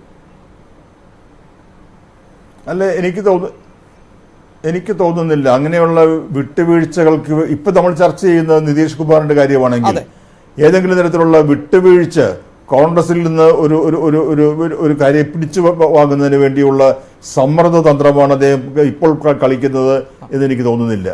അദ്ദേഹത്തിന്റെ മനസ്സിലുള്ളത് അപ്പുറത്ത് പോയാൽ എന്ത് കിട്ടും, അങ്ങനെ ഒരു ചോദ്യം ഉണ്ടല്ലോ. അപ്പുറത്ത് പോയാൽ എന്ത് കിട്ടും? അപ്പുറത്ത് പോയാൽ അദ്ദേഹത്തിന് ഒന്നും കിട്ടാനില്ല, കാരണം പ്രധാനമന്ത്രി ആകാൻ കഴിയില്ല. പിന്നെ അദ്ദേഹത്തിനുള്ളത് മുഖ്യമന്ത്രി സ്ഥാനമാണ്. ആ ബീഹാർ മുഖ്യമന്ത്രി സ്ഥാനം അത് മുൻ ധാരണയനുസരിച്ച് ലാലു പ്രസാദ് യാദവിന്റെ പാർട്ടിക്ക് കൈമാറുന്നതിന് പകരം അവിടെ തുടരുക, അടുത്ത 5 വർഷത്തേക്ക് കൂടി അവിടെ അത് സാധ്യമാകത്തക്ക രീതിയിൽ NDA-യുമായി കൂട്ടിച്ചേർന്നുകൊണ്ട് അവിടെ ഇപ്പോൾ തെരഞ്ഞെടുപ്പ് നടത്തുക, അങ്ങനെയൊക്കെയുള്ള പരിമിതമായ ലക്ഷ്യങ്ങളും ഉദ്ദേശങ്ങളും മാത്രമാണ് അദ്ദേഹത്തിനുള്ളത് എന്ന് വേണം ഇപ്പോൾ കരുതേണ്ടത്. റൈറ്റ്. ശ്രീ സിബി സത്യൻ, ഇവിടെ ബീഹാറിന്റെ രാഷ്ട്രീയം നമ്മൾ ചർച്ച ചെയ്യുമ്പോൾ അത് ആത്യന്തികമായി ഇന്ത്യ മുന്നണിയിലേക്ക് തന്നെയാണ് വരുന്നത് എന്നതുകൊണ്ടാണ്. അല്പസമയം മുമ്പ് പ്രിന്റുവിന്റെ ഒരു ആത്മവിശ്വാസം താങ്കൾ ശ്രദ്ധിച്ചു കാണുമല്ലോ. രാജീവ് ഗാന്ധിയുടെ കാലഘട്ടത്തിൽ നേടിയതിനേക്കാൾ കൂടുതൽ സീറ്റുകളുമായി അധികാരത്തിൽ വന്ന ഒറ്റയ്ക്ക് തീരുമാനങ്ങൾ എടുക്കുന്ന തരത്തിലേക്ക് വളരെ കൃത്യമായ ഒരു രാഷ്ട്രീയ ചിത്രം ഇന്ത്യയുടെ ഭൂപടത്തിൽ വരച്ചിടുക എന്നതാണ് ഈ തെരഞ്ഞെടുപ്പോടുകൂടി BJP ലക്ഷ്യം വെക്കുന്നത്. അവിടെയായിരുന്നു താങ്കൾ സൂചിപ്പിച്ച തുടക്കത്തിൽ എങ്കിലും ഒരു ഭയമുണ്ടാക്കാൻ മുന്നണിക്ക് സാധിച്ചുവെന്ന്. പക്ഷേ ഇനിയിപ്പോൾ എന്തുമായിക്കൊള്ളട്ടെ, ഒരു പക്ഷേ സഖ്യത്തിൻ്റെ ഭാഗമായി നിതീഷ് കുമാർ തുടരുന്നു എന്ന് തന്നെ കരുതുക, മമതാ ബാനർജിയും അല്ലെങ്കിൽ AAPയും ഒക്കെ ഒരു ഭാഗത്ത് നിൽക്കുന്നു എന്ന് തന്നെ കരുതുക. അപ്പോഴും ഈ തെരഞ്ഞെടുപ്പിലേക്ക് അടുക്കുമ്പോൾ ഇന്ത്യ സഖ്യത്തിൻ്റെയും നിതീഷ് കുമാറിൻ്റെയും ഒക്കെ ശക്തി എത്രത്തോളമാണ്? ഈ BJP എന്ന വൻമരത്തെ വീഴ്ത്തുകയോ അല്ലെങ്കിൽ ഉലയ്ക്കുകയോ ചെയ്യാമെന്നുള്ളതായിരുന്നു. പക്ഷേ ഒരു മരച്ചില്ലയിൽ പോലും സ്വാധീനം ചെലുത്താൻ പറ്റാത്ത തരത്തിലേക്ക് ബലം കുറഞ്ഞു പോകുന്നുണ്ടോ? അഭിലാഷ്, ഞാൻ പറയുന്ന ഒരു പോയിന്റ് എന്ന് പറയുന്നത്, ശരിക്കും പറയാൻ നമ്മൾ നോക്കുകയാണെങ്കിൽ, നമ്മൾ കഴിഞ്ഞൊരു ചർച്ചയിൽ ഇത് തന്നെ പറഞ്ഞതാണ്, നമ്മൾ ഉത്തരേന്ത്യ മൊത്തത്തിലെടുത്ത് നോക്കുകയാണെങ്കിൽ ഉത്തരേന്ത്യയിലെ ഒരുവിധപ്പെട്ട എല്ലാ സംസ്ഥാനങ്ങളിലും നേടാവുന്നതിന്റെ പരമാവധി സീറ്റുകൾ നേടി നിൽക്കുന്ന ഒരു BJP ആണ് ഇപ്പോൾ ഉള്ളത്. അവർക്ക് ഇതിൽ കൂടുതൽ ഇനി എന്ത് നേടാൻ കഴിയും? ഉദാഹരണത്തിന് നമ്മൾ രാജസ്ഥാൻ എടുത്ത് നോക്കുക, ഒരു സീറ്റ് ഒഴികെ ബാക്കി മുഴുവൻ BJP നേടിയതാണ്. അവർക്ക് അതിൽ കൂടുതൽ എന്താണ് നേടാനുള്ളത്? അവർക്ക് അതിൽ കുറയാനേ ഉള്ള സാധ്യതയുള്ളൂ. അതായത് ശക്തമായ ഒരു പ്രതിപക്ഷം വന്നാൽ ഈ സീറ്റിൽ നിന്ന് കുറയാനേ സാധ്യതയുള്ളൂ. നമ്മൾ MP എടുക്കുക, മധ്യപ്രദേശ് എടുക്കുക, മധ്യപ്രദേശിലും ഈ പറഞ്ഞതുപോലെ ഒരുവിധപ്പെട്ട എല്ലാ സീറ്റുകളും, അതായത് അവിടെയുള്ള 29 സീറ്റിൽ 28 എണ്ണവും BJP ആണ് നേടിയത്. അവർക്ക് അതിനേക്കാൾ കൂടുതൽ നേടാനൊന്നും ഇല്ല. ഇനി അവർക്ക് ഈ പറഞ്ഞതുപോലെ ഒരു സംയുക്ത പ്രതിപക്ഷം വന്നാൽ ഇത് കുറയാനേ ഉള്ളൂ. നമ്മൾ ബീഹാറിലേക്ക് വരും. ബീഹാറിൽ 40 സീറ്റുകളുണ്ട്. 40 സീറ്റില് ഏതാണ്ട് 39 സീറ്റുകൾ ഈ പറഞ്ഞ BJP സഖ്യത്തിന്റെ കയ്യിലാണ്, NDA സഖ്യത്തിന്റെ കയ്യിലാണ്. അതായത് 17 എണ്ണം BJPക്ക്, 16 എണ്ണം ഇവർക്ക്, നിതീഷ് കുമാറിന് 4 എണ്ണം പാസ്വാന്റെ പാർട്ടിക്ക്. അപ്പം ഈ തരത്തില് 4, 6 എണ്ണം. അപ്പം ഇതേ തരത്തില് എല്ലാ തരത്തിലും ഈ ഉത്തരേന്ത്യയിലെ എല്ലാ സംസ്ഥാനങ്ങളിലും പരമാവധി സീറ്റുകൾ BJP ഓൾറെഡി നേടിക്കഴിഞ്ഞു. പ്രിന്റ് പറഞ്ഞതുപോലെ ഇനി കൂടുതൽ സീറ്റുകൾ എവിടെ നിന്നാണ് വരുന്നതെന്ന് എനിക്ക് മനസ്സിലാവുന്നില്ല. കാരണം ഈ പറഞ്ഞതുപോലെ ഈവൻ നമ്മൾ അടുത്ത ഇന്ത്യയിലെ ഏറ്റവും രണ്ടാമത്തെ വലിയ സംസ്ഥാനമായ ലോക്സഭാ സീറ്റുകളുടെ എണ്ണത്തിൽ രണ്ടാമത്തെ വലിയ സംസ്ഥാനമായ മഹാരാഷ്ട്ര എടുക്കുക. മഹാരാഷ്ട്രയില് 42 സീറ്റുകളോളം അവർക്കുള്ളതാണ്, 42 സീറ്റുകൾ. അപ്പം ഇത്രയും ശക്തമായ ഒരു കണ്ടീഷൻ നിൽക്കുന്ന ഒരു പാർട്ടിയെ സംബന്ധിച്ചിടത്തോളം അവർക്ക് ഇനി കൂടുതൽ സീറ്റുകൾ വരും എന്ന് പറയുന്ന ആത്മവിശ്വാസം എവിടുന്നാണ് ഈ സീറ്റുകൾ വരിക? അതായത് ദക്ഷിണേന്ത്യയിൽ നിന്ന് വരണം. അതെ, പക്ഷെ ദക്ഷിണേന്ത്യയിൽ നമ്മൾ നോക്കുകയാണെങ്കിൽ ദക്ഷിണേന്ത്യയിൽ തമിഴ്നാട്ടിലും കേരളത്തിലും അവർക്ക് കാര്യമായ പ്രതീക്ഷകളില്ല. കർണാടകയായിരുന്നു ഒരേ ഒരു ശക്തി. കർണാടകയിലെ സംസ്ഥാന അധ്യക്ഷൻ K. സുരേന്ദ്രൻ ന്യൂസ് 18നോട് പറഞ്ഞത് അങ്ങനെയല്ല കേട്ടോ. ശബരിമലയേക്കാൾ മികച്ചൊരു സാഹചര്യം ഉണ്ടാകുമെന്നാണ്. കേരള ഭരണം പിടിക്കും പറഞ്ഞ ആളാണ് അഭിലാഷേ. 32 കേരള ഭരണം പിടിക്കും, താൻ മുഖ്യമന്ത്രിയാകുമെന്ന് പറഞ്ഞ സുരേന്ദ്രനാണ്. അല്ല, മുഖ്യമന്ത്രിയാകുമെന്ന് പറഞ്ഞോ എന്നറിയില്ല, കേരളം ഭരിക്കുമെന്ന് പറഞ്ഞിരുന്നു. അല്ലാതെ ആരാവുമായിരുന്നു? അവിടെ സുരേന്ദ്രൻ പറഞ്ഞത് 32 പറയാൻ പറ്റൂ. ഈ ശ്രീധരനെ പോലെയൊക്കെയുള്ള ആളുകൾ ഉണ്ടായിരുന്നില്ല. കേരളം ഭരിക്കില്ലെന്ന് പറയാൻ പറ്റുമോ? നിങ്ങൾ എന്താ പറയുന്നത്? അങ്ങനെയൊന്നും പറയാനില്ല. ശരി ശരി. നമ്മളിത് തുടരുകയാണെങ്കിൽ നമ്മൾ നോക്കുകയാണെങ്കിൽ തെലങ്കാന നോക്കുക. തെലങ്കാനയും കോൺഗ്രസ് പിടിച്ചെടുത്ത് കഴിഞ്ഞു. അപ്പൊ സൗത്തിൽ നിന്ന് അവർക്ക് ആകപ്പാടെ പ്രതീക്ഷയുള്ള 1-2 സംസ്ഥാനങ്ങളില് കാര്യമായ ശേഷി അവർക്ക് ഇതിനകം നഷ്ടപ്പെട്ട് കഴിഞ്ഞിട്ടുണ്ട്. അപ്പൊ ഉത്തരേന്ത്യയിലാണെങ്കിൽ ഏറെക്കുറെ പരമാവധി സ്ഥലങ്ങളിൽ അവർ പരമാവധി ലോക്സഭാ സീറ്റുകൾ ഇതിനകം സ്വന്തമാക്കുകയും ചെയ്തു. അപ്പൊ ഈ ഗുജറാത്തിൽ നോക്കിയാലും ഗുജറാത്തിലെ മുഴുവൻ സീറ്റുകളും അവരുടെ കയ്യിലാണ്. അപ്പൊ നമ്മൾ ഈ അധികം സീറ്റുകൾ വരുന്നു എന്ന് പറയുമ്പോൾ ഇത് എവിടുന്നാണ് വരിക? ഇത് ഏത് സംസ്ഥാനത്തു നിന്നാണ് വരിക? അപ്പൊ അങ്ങനെ വരാൻ സ്ഥലം സത്യത്തിൽ ഇനിയില്ല. അപ്പൊ ഇതിനകത്തൊരു പ്രതിപക്ഷ സഖ്യമുണ്ടെങ്കിൽ, ഉദാഹരണമായിട്ട് നിതീഷ് കുമാർ 16 സീറ്റുകളുമായിട്ട് ഇപ്പുറത്തെ കോൺഗ്രസിന്റെയും തേജസ്വി യാദവിന്റെയും കൂടെ കൂടുകയാണെങ്കിൽ ഈ പറഞ്ഞതുപോലെ അവർക്ക് 16 സീറ്റോ 12 സീറ്റോ കിട്ടണമെന്നില്ല. പക്ഷെ ആ സഖ്യത്തിന് മൊത്തം കിട്ടുന്ന സീറ്റുകളുടെ എണ്ണം 12ഓ 14ഓ ആയാൽ, അതായത് കോൺഗ്രസിനും ഈ പറഞ്ഞ BJPക്ക്, കോൺഗ്രസിനും ലാലു പ്രസാദ് യാദവിന്റെ പാർട്ടിക്കും നിതീഷ് കുമാറിനും കൂടി കിട്ടുന്ന സീറ്റുകളുടെ എണ്ണം 15 ആയാൽ പോലും അത് BJPക്ക് ഒരു വലിയ തിരിച്ചടിയാണ്. ഒന്ന്. രണ്ടാമത്തെ കേസ് എന്ന് പറയുന്നത് നമുക്ക് അടുത്തതിലേക്ക് വരാം. ഈവൻ UP പോയി കഴിഞ്ഞാൽ 62+2 അപ്പനാദെല്ലാം BJPയുടെ ചേർന്നിട്ട് 64 സീറ്റുകൾ അവരുടെ കയ്യിലാണ്. ബാക്കിയുള്ള സീറ്റുകളേ ഉള്ളൂ എല്ലാവർക്കും കൂടി.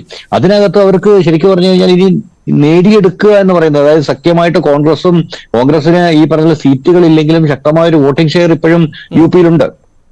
ഒരു വോട്ടിംഗ് പെർസെന്റേജ് ഉണ്ട്. അത് UPയിൽ മാത്രമല്ല, ഈ വോട്ടിംഗ് ഷെയർ നോക്കിയാൽ കഴിഞ്ഞ തെരഞ്ഞെടുപ്പിൽ അധികാരം നഷ്ടമായ രാജസ്ഥാനിൽ അടക്കം, അല്ലെങ്കിൽ ഛത്തീസ്ഗഡിലടക്കം നേരിയ ശതമാനമേ വ്യത്യാസമുള്ളൂ. അതെ അതെ. അപ്പം ഈ ഒരു ചെറിയ ശതമാനത്തിൽ ഒന്നോ രണ്ടോ കക്ഷികളോട് നമുക്ക് അറിയാം രാഷ്ട്രീയത്തിലെ 1+1 2 അല്ല എന്ന് നമുക്ക് വളരെ കൃത്യമായിട്ട് അറിയാം. പക്ഷെ എന്ന കാരണം കഴിഞ്ഞ തവണ അങ്ങനെ 1+1 രാഷ്ട്രീയത്തിൽ 2 ആയിരുന്നെങ്കിൽ കഴിഞ്ഞ തവണ ബഹുജൻ സമാജ് പാർട്ടിയും സമാജ്വാദി പാർട്ടിയും ചേർന്നുള്ള സഖ്യം തീർച്ചയായിട്ടും UP പിടിക്കുമായിരുന്നു. കാരണം അവരുടെ രണ്ടിനെ വോട്ടിംഗ് പെർസെന്റേജ് നമ്മൾ മെർജ് ചെയ്ത് കഴിഞ്ഞാൽ അത് BJPയുടെ വോട്ടിംഗ് പെർസെന്റേജ് കൂടുതലായിരുന്നു. പക്ഷേ തെരഞ്ഞെടുപ്പ് വന്നപ്പോൾ അതേ രീതിയിലല്ല വോട്ട് വന്നത്. അപ്പൊ നമ്മൾ മനസ്സിലാക്കേണ്ട ഒരു പോയിന്റ് എന്ന് പറയുന്നത് അങ്ങനെ അല്ലെങ്കിൽ പോലും ഈ രാഷ്ട്രീയത്തിലെ 1 2 ആയില്ലെങ്കിൽ പോലും ഈ 1 ചേർന്ന് 1.5 ആയാൽ പോലും BJPക്ക് ഉത്തരേന്ത്യയിൽ സാമാന്യം നല്ല രീതിയിലുള്ള ഈ പറഞ്ഞ സീറ്റുകൾ നഷ്ടപ്പെടാനുള്ള സാധ്യത വളരെ കൂടുതലാണ്. ഞാൻ നേരത്തെ പറഞ്ഞ കണക്കനുസരിച്ച് ഇനി പുതുതായിട്ട് കിട്ടാനൊന്നുമില്ല. അപ്പൊ ഏത് സഖ്യവും ഈ സീറ്റ് കുറയ്ക്കുകയേ ഉള്ളൂ. അപ്പൊ നമ്മൾ മനസ്സിലാക്കേണ്ട ഒരു പോയിന്റ് എന്ന് പറയുന്നത് അപ്പൊ ഈ BJP നേതൃത്വത്തിന്റെ ആത്മവിശ്വാസം ഞാൻ പൂർണ്ണമായി അംഗീകരിക്കുന്നു. കാരണം വെച്ച് കഴിഞ്ഞാൽ അവർക്ക് എതിരാളിയായിട്ട് ഒരു ശക്തനായ സെബാസ്റ്റ്യൻ പോൾ സാർ പറഞ്ഞതുപോലെ ഒരു ശക്തനായ നേതാവില്ല. മോദി അജയ്യനായി നിൽക്കുകയാണ്. മോദിക്ക് പകരം വെക്കാൻ ഇപ്പുറ സൈഡിൽ ഒരു ഒറ്റ മനുഷ്യൻ പോലും ഇല്ല. ഈ പറഞ്ഞ ഒരു കൺവീനറെ ഒരു ചെയർമാനെ തിരഞ്ഞെടുക്കുന്നതിനകത്ത് അതിശക്തമായ തർക്കം നടന്നിട്ട് ഇന്ത്യ മുന്നണി പലവട്ടം ഈ പറഞ്ഞ പോലെ പകുതിക്ക് യോഗം അവസാനിപ്പിക്കേണ്ട കാഴ്ച നമ്മൾ കണ്ടു. ഇതൊക്കെ ശരിയാണെങ്കിൽ പോലും നമ്മൾ ഉത്തരേന്ത്യൻ രാഷ്ട്രീയം എടുത്തു നോക്കിക്കഴിഞ്ഞാൽ ഉത്തരേന്ത്യയിൽ BJPക്ക് വോട്ട് കൂടും എന്ന് പറയുന്നതിനകത്ത് യാതൊരു വാസ്തവമില്ല. കാരണം ഇനി കൂടാനില്ല. ശരി, അതാണ് ശ്രീ ബിന്ദു, ഞാനും അതേ ചോദ്യം തന്നെയാണ് ഉന്നയിച്ചിരുന്നത്. താങ്കൾക്ക് ആ ഘട്ടത്തിൽ കൃത്യമായി മറുപടി നൽകാൻ താങ്കൾ തയ്യാറായില്ല. അതായത് ഒരു പക്ഷേ നിലവിൽ BJPക്ക് ലഭിച്ചുകൊണ്ടിരിക്കുന്ന സീറ്റുകൾ ആ സീറ്റുകൾ നിലനിർത്തുകയും അതിൽ തന്നെ വലിയ ഭൂരിപക്ഷം നേടുകയും ചെയ്തേക്കാം. പക്ഷേ കൂടുതൽ സീറ്റുകൾ എവിടെ നിന്ന് ലഭിക്കും എന്നുള്ള ചോദ്യമാണ്. അതായത് ഈ ഇന്ത്യ സഖ്യം ഇപ്പോഴും ഇത്തരം ആശയവൈരുദ്ധ്യങ്ങളുണ്ട്, തർക്കങ്ങളുണ്ട് എങ്കിലും മുന്നോട്ട് പോയാൽ അഭിലാഷ് സാർ, BJPയുടെ 303 ഫിക്സഡ് സീറ്റാണ്. 303 ഈ 303 സീറ്റിൽ ഒന്ന് സത്യൻ സാർ നോക്കുക, 272 സീറ്റിൽ BJP കിട്ടിയുള്ള വോട്ടിംഗ് ശതമാനം പെർസെന്റേജ് എന്ന് പറയുന്ന 60%-നും 72%-നും ഇടയിലുള്ള 282 സീറ്റുകൾ ഈ രാജ്യത്തുണ്ട് സാർ. അപ്പൊ ഞങ്ങളുടെ കേവല ഭൂരിപക്ഷം ഞങ്ങൾ ഉറപ്പിച്ചു. ഒന്ന്, നരേന്ദ്രമോദി സർക്കാർ ഈ രാജ്യത്ത് നടപ്പിലാക്കിയിട്ടുള്ള വികസന നേട്ടങ്ങൾ സാർ, ഉത്തരേന്ത്യ പോലെയുള്ള സ്ഥലങ്ങളിൽ സാധാരണക്കാരന് നടപ്പിലാക്കിയുള്ള വികസന നേട്ടങ്ങൾ ഞങ്ങൾക്ക് വോട്ടാകും. ഞാൻ പറയാം, എന്തുകൊണ്ടാണ് നിങ്ങൾ 25 സീറ്റ് ഉണ്ടെങ്കിൽ 25 സീറ്റും BJP തൂത്തുവാരിക്കാൻ പറയാൻ പറ്റൂ സാർ? ബീഹാറിൽ പോലും ഞങ്ങള് 40-39 തൂത്തുവാരിയില്ലേ? 40-40 ആക്കാൻ ഞങ്ങളുടെ ശ്രമം. അത് തന്നെയാണ് സിബിസത്തിന്റെ ചോദ്യം. അതായത് എവിടെ നിന്നൊക്കെ തൂത്തുവാരാമോ അതൊക്കെ വാരി കഴിഞ്ഞല്ലോ എന്നുള്ളതാണ്. അല്ല അഭിലാഷ് സാർ, കേരളത്തിൽ അക്കൗണ്ട് തുറന്നിരിക്കും. കാരണം നോക്കൂ, തമിഴ്നാട് പോലുള്ള സ്ഥലത്ത് BJP വിപ്ലവകരമായിട്ടുള്ള മാറ്റം അവിടെ കൊണ്ടുവരും, സംശയം വേണ്ട. തെലങ്കാനയുണ്ട്, ആന്ധ്രാപ്രദേശ് ഉണ്ട്. സ്വാഭാവികമായിട്ട് നമുക്കറിയാലോ, ഇതിൽ നിന്ന് മാത്രം ഞങ്ങൾ 350 സീറ്റിൽ എത്തുക എന്നുള്ളതാണ് ഞങ്ങളുടെ ലക്ഷ്യം. ഒരു സംശയം വേണ്ട. അത് നമുക്ക് സീറ്റുകളുണ്ടല്ലോ നമ്മുടെ ദക്ഷിണേന്ത്യയിൽ. അതിൽ എത്ര സീറ്റുകൾ? അതിലിപ്പോൾ കർണാടകം ശരിയാണ്, സ്വാധീനമുള്ള സംസ്ഥാനമാണ്. അത് കഴിഞ്ഞാൽ പിന്നീട് ഈ പറയുന്നത് പോലെ ഇന്ത്യ സഖ്യത്തിൽ അടിപൊട്ടിയാൽ പോലും അങ്ങനെ എളുപ്പത്തിലൊക്കെ വാങ്ങിച്ചെടുക്കാൻ പറ്റുന്ന സീറ്റുകളാണോ ശ്രീ പ്രിന്റു? അല്ല, തമിഴ്നാട്ടിൽ പോലും ഞങ്ങൾക്ക് നമുക്കറിയാം, വാജ്പേയി സർക്കാരിന്റെ സമയത്ത് 4 MP ആ കാലഘട്ടത്തിൽ BJP ജയിപ്പിച്ചിട്ടുണ്ട്. 4 തമിഴ്നാട്ടിലേക്ക് ഒരു 14ലേക്ക് BJPക്ക് സാഹചര്യത്തിൽ എളുപ്പമാണ് സാർ. ഇന്നത്തെ സാഹചര്യം മനസ്സിലാക്കുക. സാഹചര്യം BJPക്ക് അനുകൂലമാണ്. ഇന്ത്യ ജനത BJPക്ക് അനുകൂലമായി ചിന്തിക്കുന്ന ഒരു സാഹചര്യമുണ്ട്. സ്വാഭാവികമായിട്ട് നിതീഷിനെ പോലെയുള്ള BJPയിലേക്ക് വരാൻ തയ്യാറായിട്ടുള്ള സഖ്യകക്ഷികൾ, ആ സഖ്യകക്ഷികൾ ഞങ്ങളിലേക്ക് വരാൻ തയ്യാറായിട്ടുണ്ട്. ഇപ്പൊ തെലങ്കാന ആയിക്കോട്ടെ, നിങ്ങൾക്ക് വേണ്ടല്ലോ, ഒറ്റയ്ക്ക് പൊരുതാനല്ലേ ഇറങ്ങിയിരിക്കുന്നത്? അങ്ങനെയല്ല, ഒറ്റയ്ക്ക് ഞങ്ങൾ ഭൂരിപക്ഷം നേടുമെന്നുള്ള കാര്യത്തിൽ യാതൊരു തർക്കവുമില്ല. അതോടൊപ്പം തന്നെ ഞങ്ങളുടെ കൂടെ ആർക്കൊക്കെ കൂടാം, അവർ ഈ രാജ്യത്തിന്റെ ഭരണത്തിൽ പങ്കാളികളാണ്. ഞങ്ങളെ സംബന്ധിച്ചോളം അങ്ങനെയാണ്.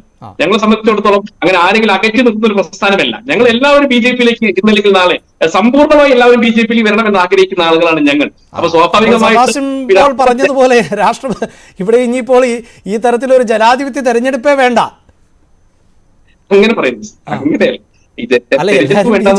പിന്നെ ഇനിയിപ്പോൾ തെരഞ്ഞെടുപ്പിന്റെ ആവശ്യമുണ്ടോ? ഞങ്ങളുടെ ഒരു പോളിസി അനുസരിച്ച് ദേശീയതയുമായി കൂടി നിൽക്കുന്ന, ഈ രാജ്യത്തിനോട് കമ്മിറ്റ്മെന്റ് ഉള്ള, ഈ ഭരണഘടനയെ അംഗീകരിക്കുന്ന, രാജ്യ താല്പര്യത്തിന് അനുകൂലമായി നിൽക്കുന്ന എല്ലാവരും ഞങ്ങൾ സെബാസ്റ്റ്യൻ പോൾ സാറ്, അദ്ദേഹത്തിന് പോലെ മാന്യനായ ഒരാൾ ഞങ്ങൾ സ്വാഗതം ചെയ്യും. അദ്ദേഹത്തിന് പോലെ മാന്യനായ രാഷ്ട്രീയക്കാരനെ ഞാൻ എന്റെ ജീവിതത്തിൽ കണ്ടിട്ടില്ല. അദ്ദേഹത്തെ ഞങ്ങൾ അദ്ദേഹത്തെ പോലെ ഒരാളെ ഞങ്ങൾ സ്വാഗതം ചെയ്യണം. അദ്ദേഹം വരികയാണ് ഞങ്ങളുടെ പാർട്ടിയിലേക്ക് വരട്ടെ. ഇനി സലീം അടൂർ സാർ, അദ്ദേഹം വരികയാണെങ്കിൽ വരട്ടെ. ഞങ്ങളുടെ ഒരു പോളിസി അതാണ്. ഞങ്ങളുടെ ഈ സലീം അടൂരിനെ പ്രതീക്ഷിക്കാൻ പറ്റില്ല. എനിക്ക് തോന്നുന്നു ഈ ഉത്തരേന്ത്യയിൽ ലാലു മാത്രമല്ലേ BJPയുമായി കൈകൊടുക്കാത്ത ഒരേ ഒരു രാഷ്ട്രീയ പാർട്ടി? അല്ല, ലാലുവിനെ ഞങ്ങൾ ഒരു കാലഘട്ടത്തിൽ അങ്ങനെ ഒരു ചരിത്രം നോക്കിയിട്ട് കാണാൻ പറ്റിയിട്ടില്ല. അഭിലാഷ് സാർ, ഈ സലീം മടവൂർ പോലെ ആൾക്ക് ചേരാവുന്ന ഒരു പാർട്ടി ഉണ്ടെങ്കിൽ ലാലുവിന്റെ പാർട്ടി അദ്ദേഹത്തിന് BJP-യിലേക്ക് വരികയാണെങ്കിൽ വലിയൊരു സാധ്യതയുണ്ട്. അദ്ദേഹം മനസ്സിലാക്കട്ടെ. അദ്ദേഹം LJP വിട്ട് RJD പോയ ആളാ, അങ്ങനെയൊന്നും വരില്ല. അതൊക്കെ വരണമെങ്കിൽ നേരത്തെ വരാമായിരുന്നു. അദ്ദേഹം സാധ്യത BJP-യിലുണ്ട് അദ്ദേഹം.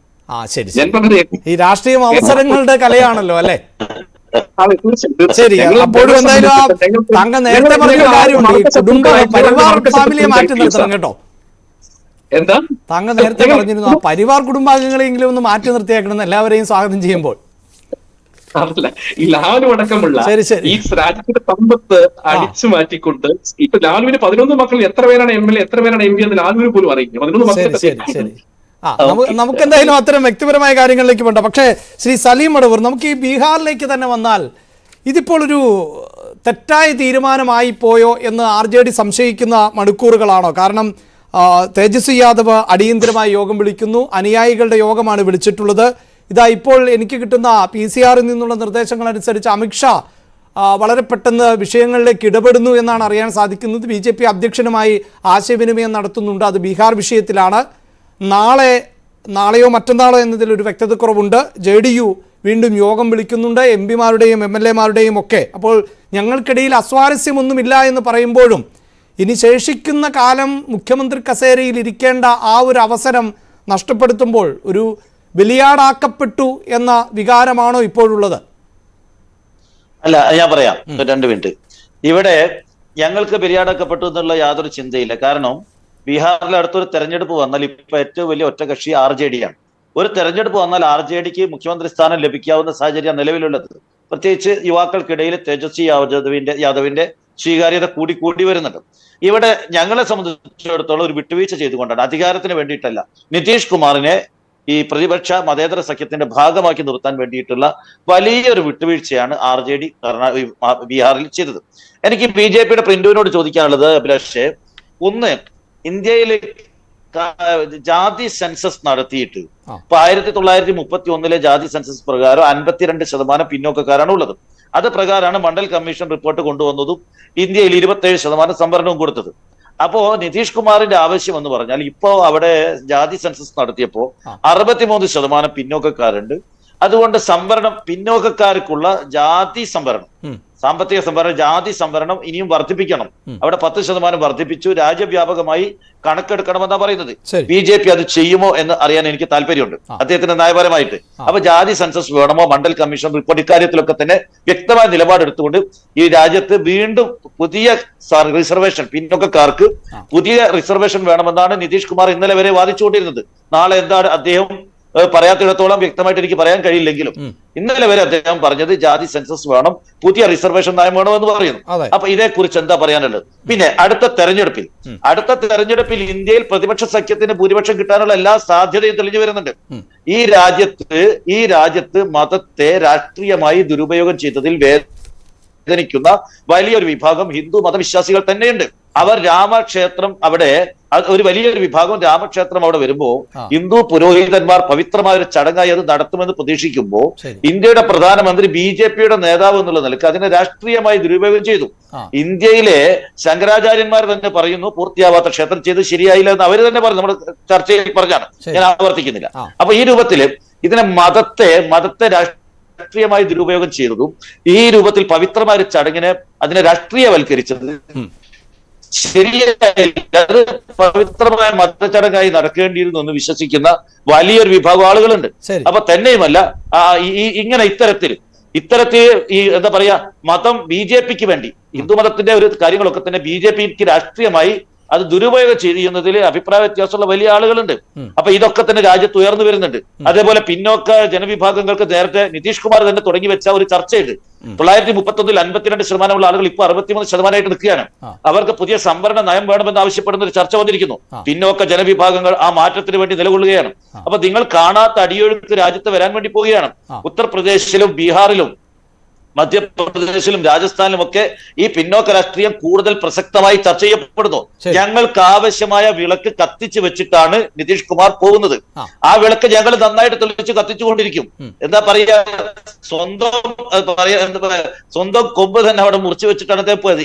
ഞങ്ങൾ അവിടെ തന്നെ ഞങ്ങൾ വളരെ വ്യക്തമായിട്ട് ഉപയോഗിക്കും. അദ്ദേഹം ഞങ്ങൾക്ക് ഒരു ആയുധം തന്നിട്ടാ പോയിരിക്കുന്നത്. അദ്ദേഹം ആയുധം ഏൽപ്പിച്ചു പോയതാണ്. ഞങ്ങളുടെ ഒരിക്കലും നിരാശപ്പെടേണ്ടതില്ല. അടുത്ത പാർലമെന്റ് തെരഞ്ഞെടുപ്പിൽ നിങ്ങൾ വിചാരിക്കുന്നതിനപ്പുറത്ത് ഒരു റിസൾട്ട് വരും. രാജ്യത്തെ പിന്നോക്ക ദളിത് ജനവിഭാഗത്തിൽപ്പെട്ട ആളുകളെ സംഘടിച്ചുകൊണ്ടുള്ള മന്ത്രിസഭയും ഒക്കെ അല്ല എല്ലാം ഉണ്ട്. ആ മന്ത്രിസഭയൊക്കെ അവിടെ ഉണ്ടായിരിക്കട്ടെ. ഈ രാജ്യത്ത് അതെ 79 കേവലം 8 സീറ്റ് ഭരണമല്ല. അല്ല ഞങ്ങളെ ഭരണം പറഞ്ഞ് പേടിപ്പിക്കരുത്. കാരണം ഞങ്ങള് ഈ രാജ്യത്തെ മതേതരത്വത്തിന് വേണ്ടിയിട്ട് ഒരു രാജ്യത്തിന്റെ ഭരണം തന്നെ വേണ്ടാന്ന് വെച്ച ഒരു രാഷ്ട്രീയ പാർട്ടിക്ക് ലാലു പ്രസാദ് യാദവ് LK അദ്വാനി അറസ്റ്റ് ചെയ്യുമ്പോൾ ഇന്ത്യയുടെ ഭരണം നഷ്ടപ്പെടുമെന്ന് ഉറപ്പായിരുന്നല്ലോ ജനതാദളിന്. അതൊക്കെ ശരി. പക്ഷേ ശ്രീ സലീം മറുപടി ഈ നിലവിൽ JDUമായുള്ള ധാരണ ആ ചരിത്രമൊക്കെ പറഞ്ഞിട്ടാണോ? അല്ല, JDUമായിട്ട് ഒരു മതേതര സഖ്യത്തിന് സാധ്യത വന്നപ്പോ അദ്ദേഹത്തെ, അതായത് 79 സീറ്റുള്ള പാർട്ടി 43-44 സീറ്റുള്ള പാർട്ടിയെ മുഖ്യമന്ത്രി സ്ഥാനത്ത് അവരോധിച്ചുകൊണ്ട് മതേതരത്വത്തിന് വേണ്ടി വലിയ വിട്ടുവീഴ്ച ചെയ്തു. ഇരട്ടിയോളം സീറ്റുള്ള പാർട്ടി, പകുതി സീറ്റുള്ള പാർട്ടിയെ മുഖ്യമന്ത്രി സ്ഥാനത്ത് അവരോധിച്ചുകൊണ്ട് അദ്ദേഹത്തെ നേതൃത്വത്തിൽ കൊണ്ടുവന്ന് വലിയ വിട്ടുവീഴ്ച ചെയ്ത ഒരു പാർട്ടിയാണ് RJD മതേതരത്വത്തിന് വേണ്ടിയിട്ട്. അതുകൊണ്ട് അധികാരത്തിന് അദ്ദേഹം വരുമ്പോൾ പറഞ്ഞുകൂടെ, BJP ആയിട്ട് പിണങ്ങി ഇറങ്ങിയപ്പോ അദ്ദേഹം ഇറങ്ങിയ ഉടനെ തന്നെ ഞങ്ങൾക്ക് ചീറ്റിംഗ് നടപടി എടുത്തൂടെ? എന്താ ഞങ്ങൾക്ക് പറഞ്ഞുകൂടെ, നിങ്ങൾ ഈ മന്ത്രിസഭയിൽ നിങ്ങൾ മുഖ്യമന്ത്രി ആവണ്ട, തേജസ്വി യാദവ് വേണം, അല്ലെങ്കിൽ തിരിച്ചു പോയിക്കൊള്ളൂ എന്ന് പറഞ്ഞിരുന്നെങ്കിൽ എന്ത് ചെയ്യായിരുന്നു? അദ്ദേഹം രണ്ടിന്റെ ഇടയിൽ പെട്ടിട്ട് മാനം കെടില്ലായിരുന്നു, അദ്ദേഹത്തിന്റെ രാഷ്ട്രീയം അവസാനിക്കില്ലായിരുന്നു. ചെയ്തിട്ടില്ലല്ലോ. മാന്യമായിട്ട് മതേതര സഖ്യത്തിന് വേണ്ടിയിട്ട് പാർട്ടി സീറ്റുള്ള ഞാൻ നേരത്തെ വീണ്ടും ആവർത്തിക്കുകയാണ്. പണ്ട് കർണാടകയില് അതായത് 3-4 തെരഞ്ഞെടുപ്പിന് മുമ്പ് അവിടെ ജനതാദൾ എസ് കോൺഗ്രസിനേക്കാൾ കൂടുതൽ സീറ്റ് കിട്ടിയിട്ടും കോൺഗ്രസ് മുഖ്യമന്ത്രി സ്ഥാനത്തിന് വാശി പിടിക്കുക, അങ്ങനെ ധരം സിംഗ് അവിടെ മുഖ്യമന്ത്രിയായ കഥയൊക്കെ നമുക്കറിയാം കർണാടകയിൽ. അപ്പൊ അവരൊന്നും ഒരു വിട്ടുവീഴ്ച ചെയ്യാത്ത ആളുകളാ. ഞങ്ങൾ വിട്ടുവീഴ്ച ചെയ്തു. RJD അവിടെ വിട്ടുവീഴ്ച ചെയ്തിട്ടാണ് പാതി സീറ്റുള്ള നിതീഷ് കുമാറിനെ മുഖ്യമന്ത്രിയാക്കിയത്. അതുകൊണ്ട് അതൊന്നും അടുത്ത തെരഞ്ഞെടുപ്പിൽ ബീഹാറിൽ പുതിയൊരു രാഷ്ട്രീയം വരും, ഉത്തർപ്രദേശിൽ വലിയ മാറ്റങ്ങൾ വരുന്നു, രാജ്യവ്യാപകമായി മാറ്റങ്ങൾ വരുന്നു. BJP ഈ തെരഞ്ഞെടുപ്പിൽ പരാജയപ്പെടാൻ ജനങ്ങൾക്ക് ബോധ്യപ്പെട്ടിട്ടുണ്ട്. ശരി. ശ്രീ സെബാസ്റ്റ്യൻ പോൾ, എന്തായാലും എനിക്ക് വസന്തിലേക്കായിരുന്നു വരേണ്ടത്. പക്ഷെ താങ്കൾ ഈ 8 മണിക്ക് ശേഷം മറ്റൊരു സെമിനാറിൽ പങ്കെടുക്കണമെന്ന് ചർച്ചയിലേക്ക് വിളിച്ചപ്പോൾ തന്നെ പറഞ്ഞതാണ്. മാത്രമല്ല എന്നെപ്പോലെ ഒരാൾക്ക് ഈ ഒരു ചോദ്യം, പ്രിന്റുവിൻ്റെ ഒരു ഓഫർ മുന്നിൽ ഉണ്ടായിരുന്നു. ഒരു പക്ഷേ ഞാനൊരു മാധ്യമപ്രവർത്തനമൊക്കെ പഠിക്കുന്ന സമയത്ത് പോലും സെബാസ്റ്റ്യൻ പോൾ സാറിൻ്റെ ആർട്ടിക്കിളുകളൊക്കെ വായിക്കുകയും വിലയിരുത്തുകയും അദ്ദേഹത്തിൻ്റെ ടെലിവിഷൻ പ്രോഗ്രാം കാണുകയും അദ്ദേഹത്തിൻ്റെ ചില സെമിനാറുകളൊക്കെ ഞാൻ അറ്റൻഡ് ചെയ്യുകയും ഒക്കെ ചെയ്തതാണ്. അതുകൊണ്ട് ഈ ചോദ്യം തെറ്റായാൽ എന്നോട് ക്ഷമിക്കണം. പക്ഷേ ഒരു ഡിസ്കഷൻ ആണല്ലോ ഇത്, അതിലൊരു ഓഫറാണല്ലോ പ്രിന്റ് മുന്നോട്ട് വെച്ചത്. അപ്പോൾ ആ ചോദ്യം എനിക്കൊന്ന് അങ്ങോട്ടേക്ക് കൺവെർട്ട് ചെയ്ത് തന്നില്ല എങ്കിൽ ടെലിവിഷൻ പ്രേക്ഷകർ കാണുന്നവർ സംശയം പ്രകടിപ്പിക്കുമല്ലോ, എന്തുകൊണ്ട് ആ ഒരു ചോദ്യത്തിന് മറുപടിക്ക് ഉത്തരം പറയാനൊരു അവസരം നൽകിയില്ല എന്ന്. ഞാൻ ആ ചോദ്യം ആവർത്തിക്കുന്നില്ല. ആ ഓഫറും ആ വാതിൽ തുറന്നിട്ടത് താങ്കൾ കേട്ട് കാണുമല്ലോ, അതിനുള്ള മറുപടി.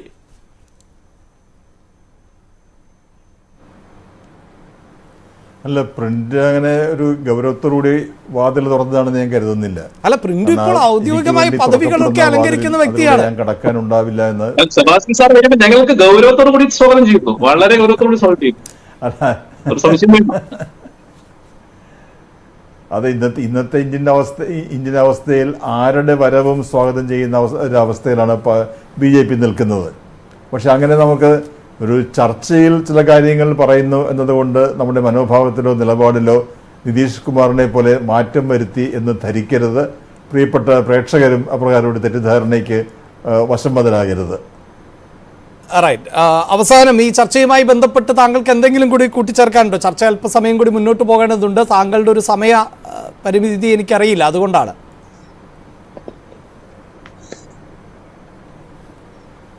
അല്ല, അവിടെ ഇപ്പം നമ്മൾ ഈ കാര്യങ്ങൾ യാഥാർത്ഥ്യബോധത്തോടെ ചില കാര്യങ്ങൾ പറയുന്നു, അതിൽ ചില കടുത്ത വിമർശനങ്ങൾ ഉണ്ടാകുന്നു. അതിൻ്റെ അർത്ഥം ഒരു പ്രതിപക്ഷ മുന്നണി ഇന്ത്യയിൽ ആവശ്യമില്ല എന്നോ, ഇന്ത്യ മുന്നണി എന്ന പേരിലോ അല്ലെങ്കിൽ മറ്റേതെങ്കിലും പേരിലോ ഒരു മുന്നണിയുടെ രൂപീകരണം അത് യാഥാർത്ഥ്യമായി മുന്നോട്ട് പോകണം എന്ന് ആഗ്രഹിക്കാത്തത് കൊണ്ടോ അല്ല. അതങ്ങനെ തന്നെ വരികയും വേണം. പക്ഷെ നിർഭാഗ്യവശാൽ തെരഞ്ഞെടുപ്പ് എന്ന് പറയുന്നത് നമ്മൾ ജനുവരി കഴിയാറായി. തെരഞ്ഞെടുപ്പ് ഏപ്രിൽ മധ്യത്തിൽ ഉണ്ടാകാൻ പോകുന്നതാണ്. ഇനി സ്ഥാനാർത്ഥി നിർണയം, ക്യാമ്പയിൻ തുടങ്ങിയ എന്തെല്ലാം കാര്യങ്ങൾ നടക്കേണ്ടിയിരിക്കുന്നു. ഈ അവസ്ഥയിലും ആ മുന്നണിക്ക് കാര്യമായ ഒരു മുന്നേറ്റം ഉണ്ടാക്കാൻ കഴിയുന്നില്ല. അതാണ് നമ്മളെ ആശങ്കപ്പെടുത്തുന്ന കാര്യം.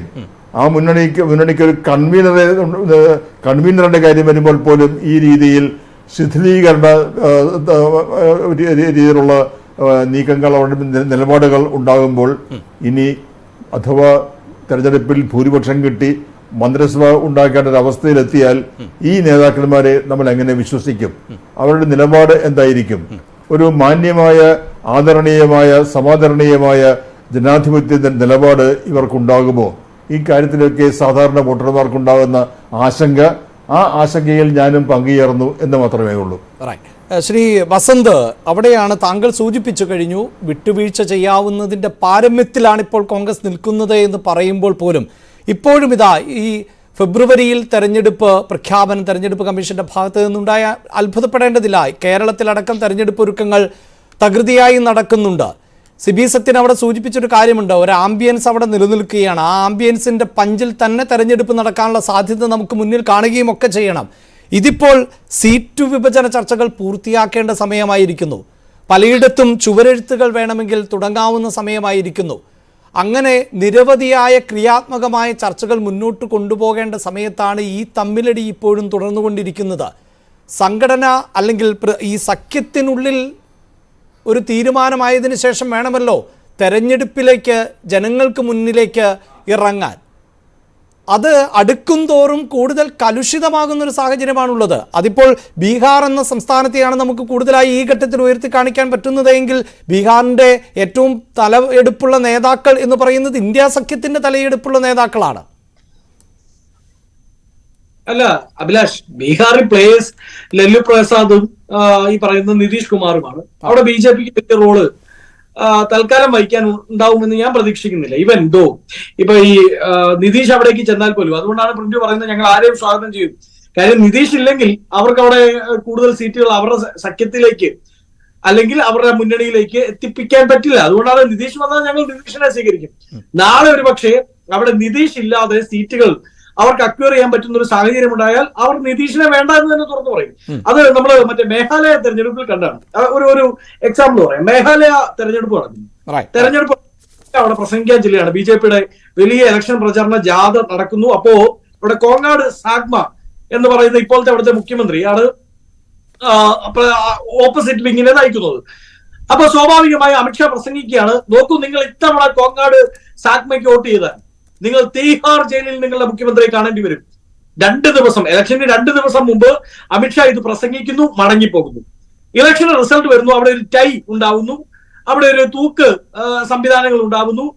ഇലക്ഷന്റെ റിസൾട്ട് വന്ന് 2 ദിവസത്തിനിപ്പുറത്ത്, അതായത് പ്രസംഗം കഴിഞ്ഞ് 4 ദിവസത്തിന് ശേഷം അതേ അമിത്ഷാ മേഘാലയയിൽ പറന്നിറങ്ങുന്നു, സാഗ്മയുമായി ചായ കുടിക്കുന്നു, കൈ കൊടുക്കുന്നു, സ്നേഹിക്കുന്നു, അവരൊരുമിച്ച് ഒരു ഗവൺമെന്റ് ഉണ്ടാക്കുന്നു. ഇതാണ് ഇവരുടെ മുന്നണി സംവിധാനം. ഒരു ആശയ അടിത്തറയും ഉള്ളവരല്ല ഇവർ. PDP ഇവർ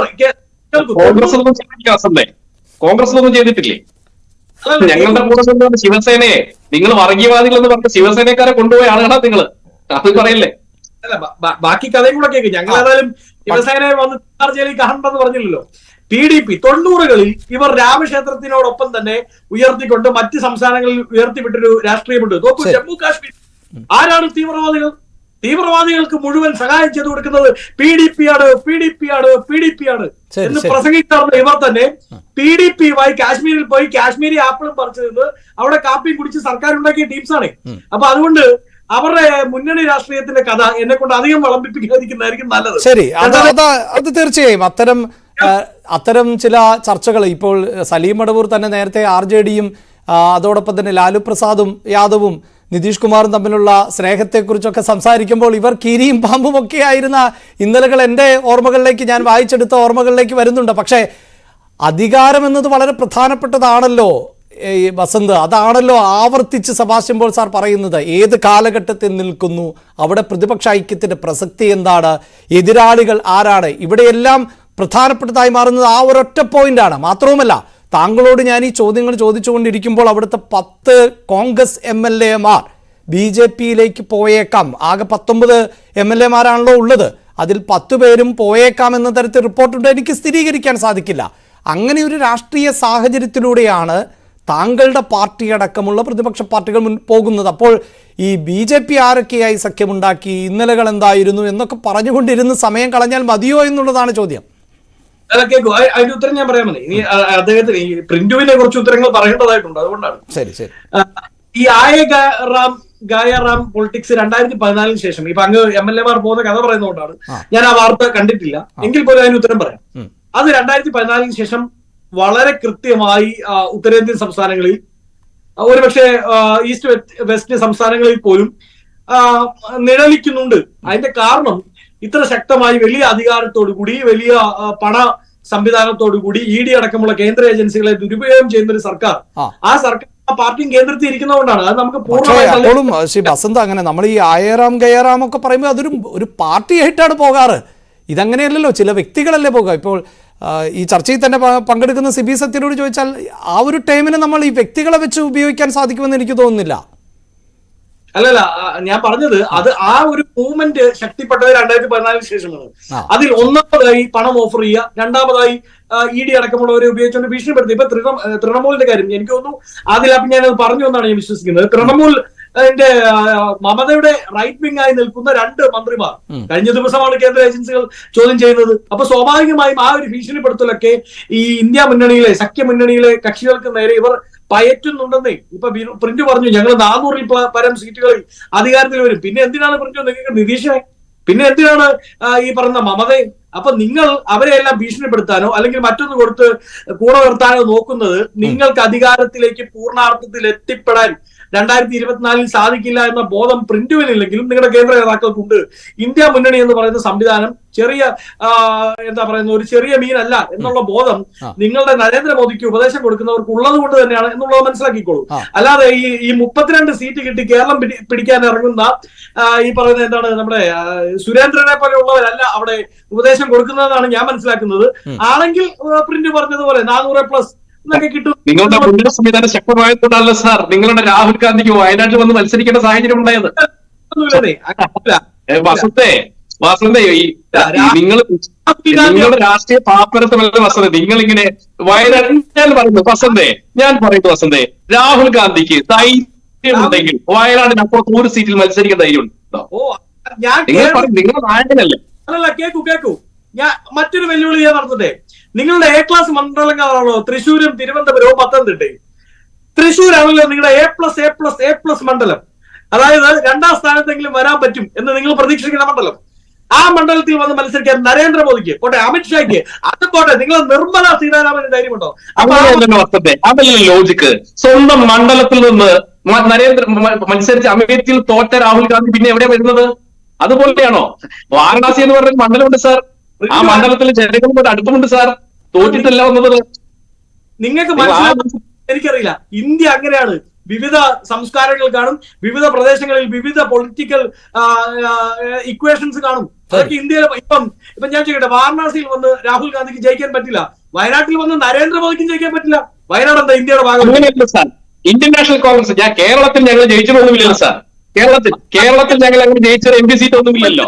നിങ്ങൾ രാജസ്ഥാനിലുണ്ടല്ലോ, മധ്യപ്രദേശിലുണ്ടല്ലോ, ജാർഖണ്ഡിലുണ്ടല്ലോ, ഉത്തർപ്രദേശിലുണ്ടല്ലോ. മത്സരിക്കട്ടെ. ഇനി ഒന്നും വേണ്ട. നിങ്ങളുടെ മറ്റേ വിദ്വേഷ പ്രചാരണങ്ങളുണ്ടല്ലോ, കേരളം കേന്ദ്രീകരിച്ച് പണിയെടുക്കുന്ന മറ്റേ അയാളുടെ പേരാണ് രാജീവ് ചന്ദ്രശേഖരൻ. അയാളോട് മത്സരിക്കാൻ പറ. പണച്ചാക്കല്ലേ, സംസ്ഥാനത്തെ ഏറ്റവും പ്രധാനപ്പെട്ട ചാനലിന്റെ ഉടമയല്ലേ? എന്തിനേറെ പറയുന്നു, CPM-ന്റെ സന്തത സഹചാരി LDF കൺവീനർ പ്രശ്നത്തിൽപ്പെട്ടപ്പോ അദ്ദേഹത്തിന്റെ വൈദേഹം റിസോർട്ട് മേടിച്ച് അദ്ദേഹത്തെ സാമ്പത്തികമായി സഹായിച്ച വ്യക്തിയല്ലേ രാജീവ് ചന്ദ്രശേഖരൻ? അയാളോട് വന്ന് തൃശ്ശൂർ മത്സരിക്കാൻ പറ, ജയിക്കാൻ പറ, എന്നിട്ട് വർത്താനം പറ. നിങ്ങൾ ഏറ്റവും തവണ കൂടുതൽ തോറ്റതിന് പത്മശ്രീ പുരസ്കാരം കൊടുക്കുന്ന പാർട്ടിയാണ്. ആ പാർട്ടി ഞങ്ങളെ 2-3 തെരഞ്ഞെടുപ്പിൽ തോറ്റപ്പോ കളിയാക്കാൻ ഇറങ്ങി പുറപ്പെടണ്ട. 2 സീറ്റിൽ നിന്ന് നിങ്ങൾ 300-400-ലേക്ക് എത്തിക്കാണും. ഞങ്ങൾ അക്സെപ്റ്റ് ചെയ്യുന്നു. ഏറ്റവും കൂടുതൽ തവണ തോറ്റതിന് രാജഗോപാലിന് പത്മശ്രീ കൊടുക്കുന്ന പാർട്ടിയാണ് നിങ്ങൾ. നിങ്ങളാണ് 2 തെരഞ്ഞെടുപ്പിൽ ഞങ്ങൾ തോറ്റപ്പോ ഞങ്ങളെ കളിയാക്കി ഇറങ്ങുന്നത്. ഒറ്റക്കാരി അങ്ങനെ ചോദ്യത്തിനുള്ള ഉത്തരവാണ്. അങ്ങ് ചോദ്യത്തിലേക്ക് വരും, അതാണ് ഉദ്ദേശിച്ചത്. തെരഞ്ഞെടുപ്പ് പടിവാതിക്കൽ എത്തി നിൽക്കുന്നു. എന്താണ് കോൺഗ്രസ്? ഞങ്ങൾ വളരെ കൃത്യമായി സംഘടനാപരമായി ഞങ്ങളുടെ സീറ്റുകളിൽ ഞങ്ങൾ പണി തുടങ്ങിക്കഴിഞ്ഞു. ഇപ്പൊ 4-ാം തീയതി തൃശ്ശൂരിൽ അവിടുത്തെ ബൂത്ത് പ്രസിഡന്റുമാരുടെ യോഗത്തിലേക്ക് AICCയുടെ അധ്യക്ഷൻ ശ്രീ മല്ലികാർജുന ഖാർഗെ എത്തിയാണ്. കേരളത്തിലെ എല്ലാ ബൂത്ത് പ്രസിഡന്റുമാരെ അദ്ദേഹം നേരിട്ട് കാണും. ഞങ്ങൾ കേരളത്തിൽ ഞങ്ങളുടെ പ്രവർത്തനം എന്താണ് പറയുക, ഇലക്ഷൻ പ്രവർത്തനം ആരംഭിച്ചു കഴിഞ്ഞു. കർണാടകയിൽ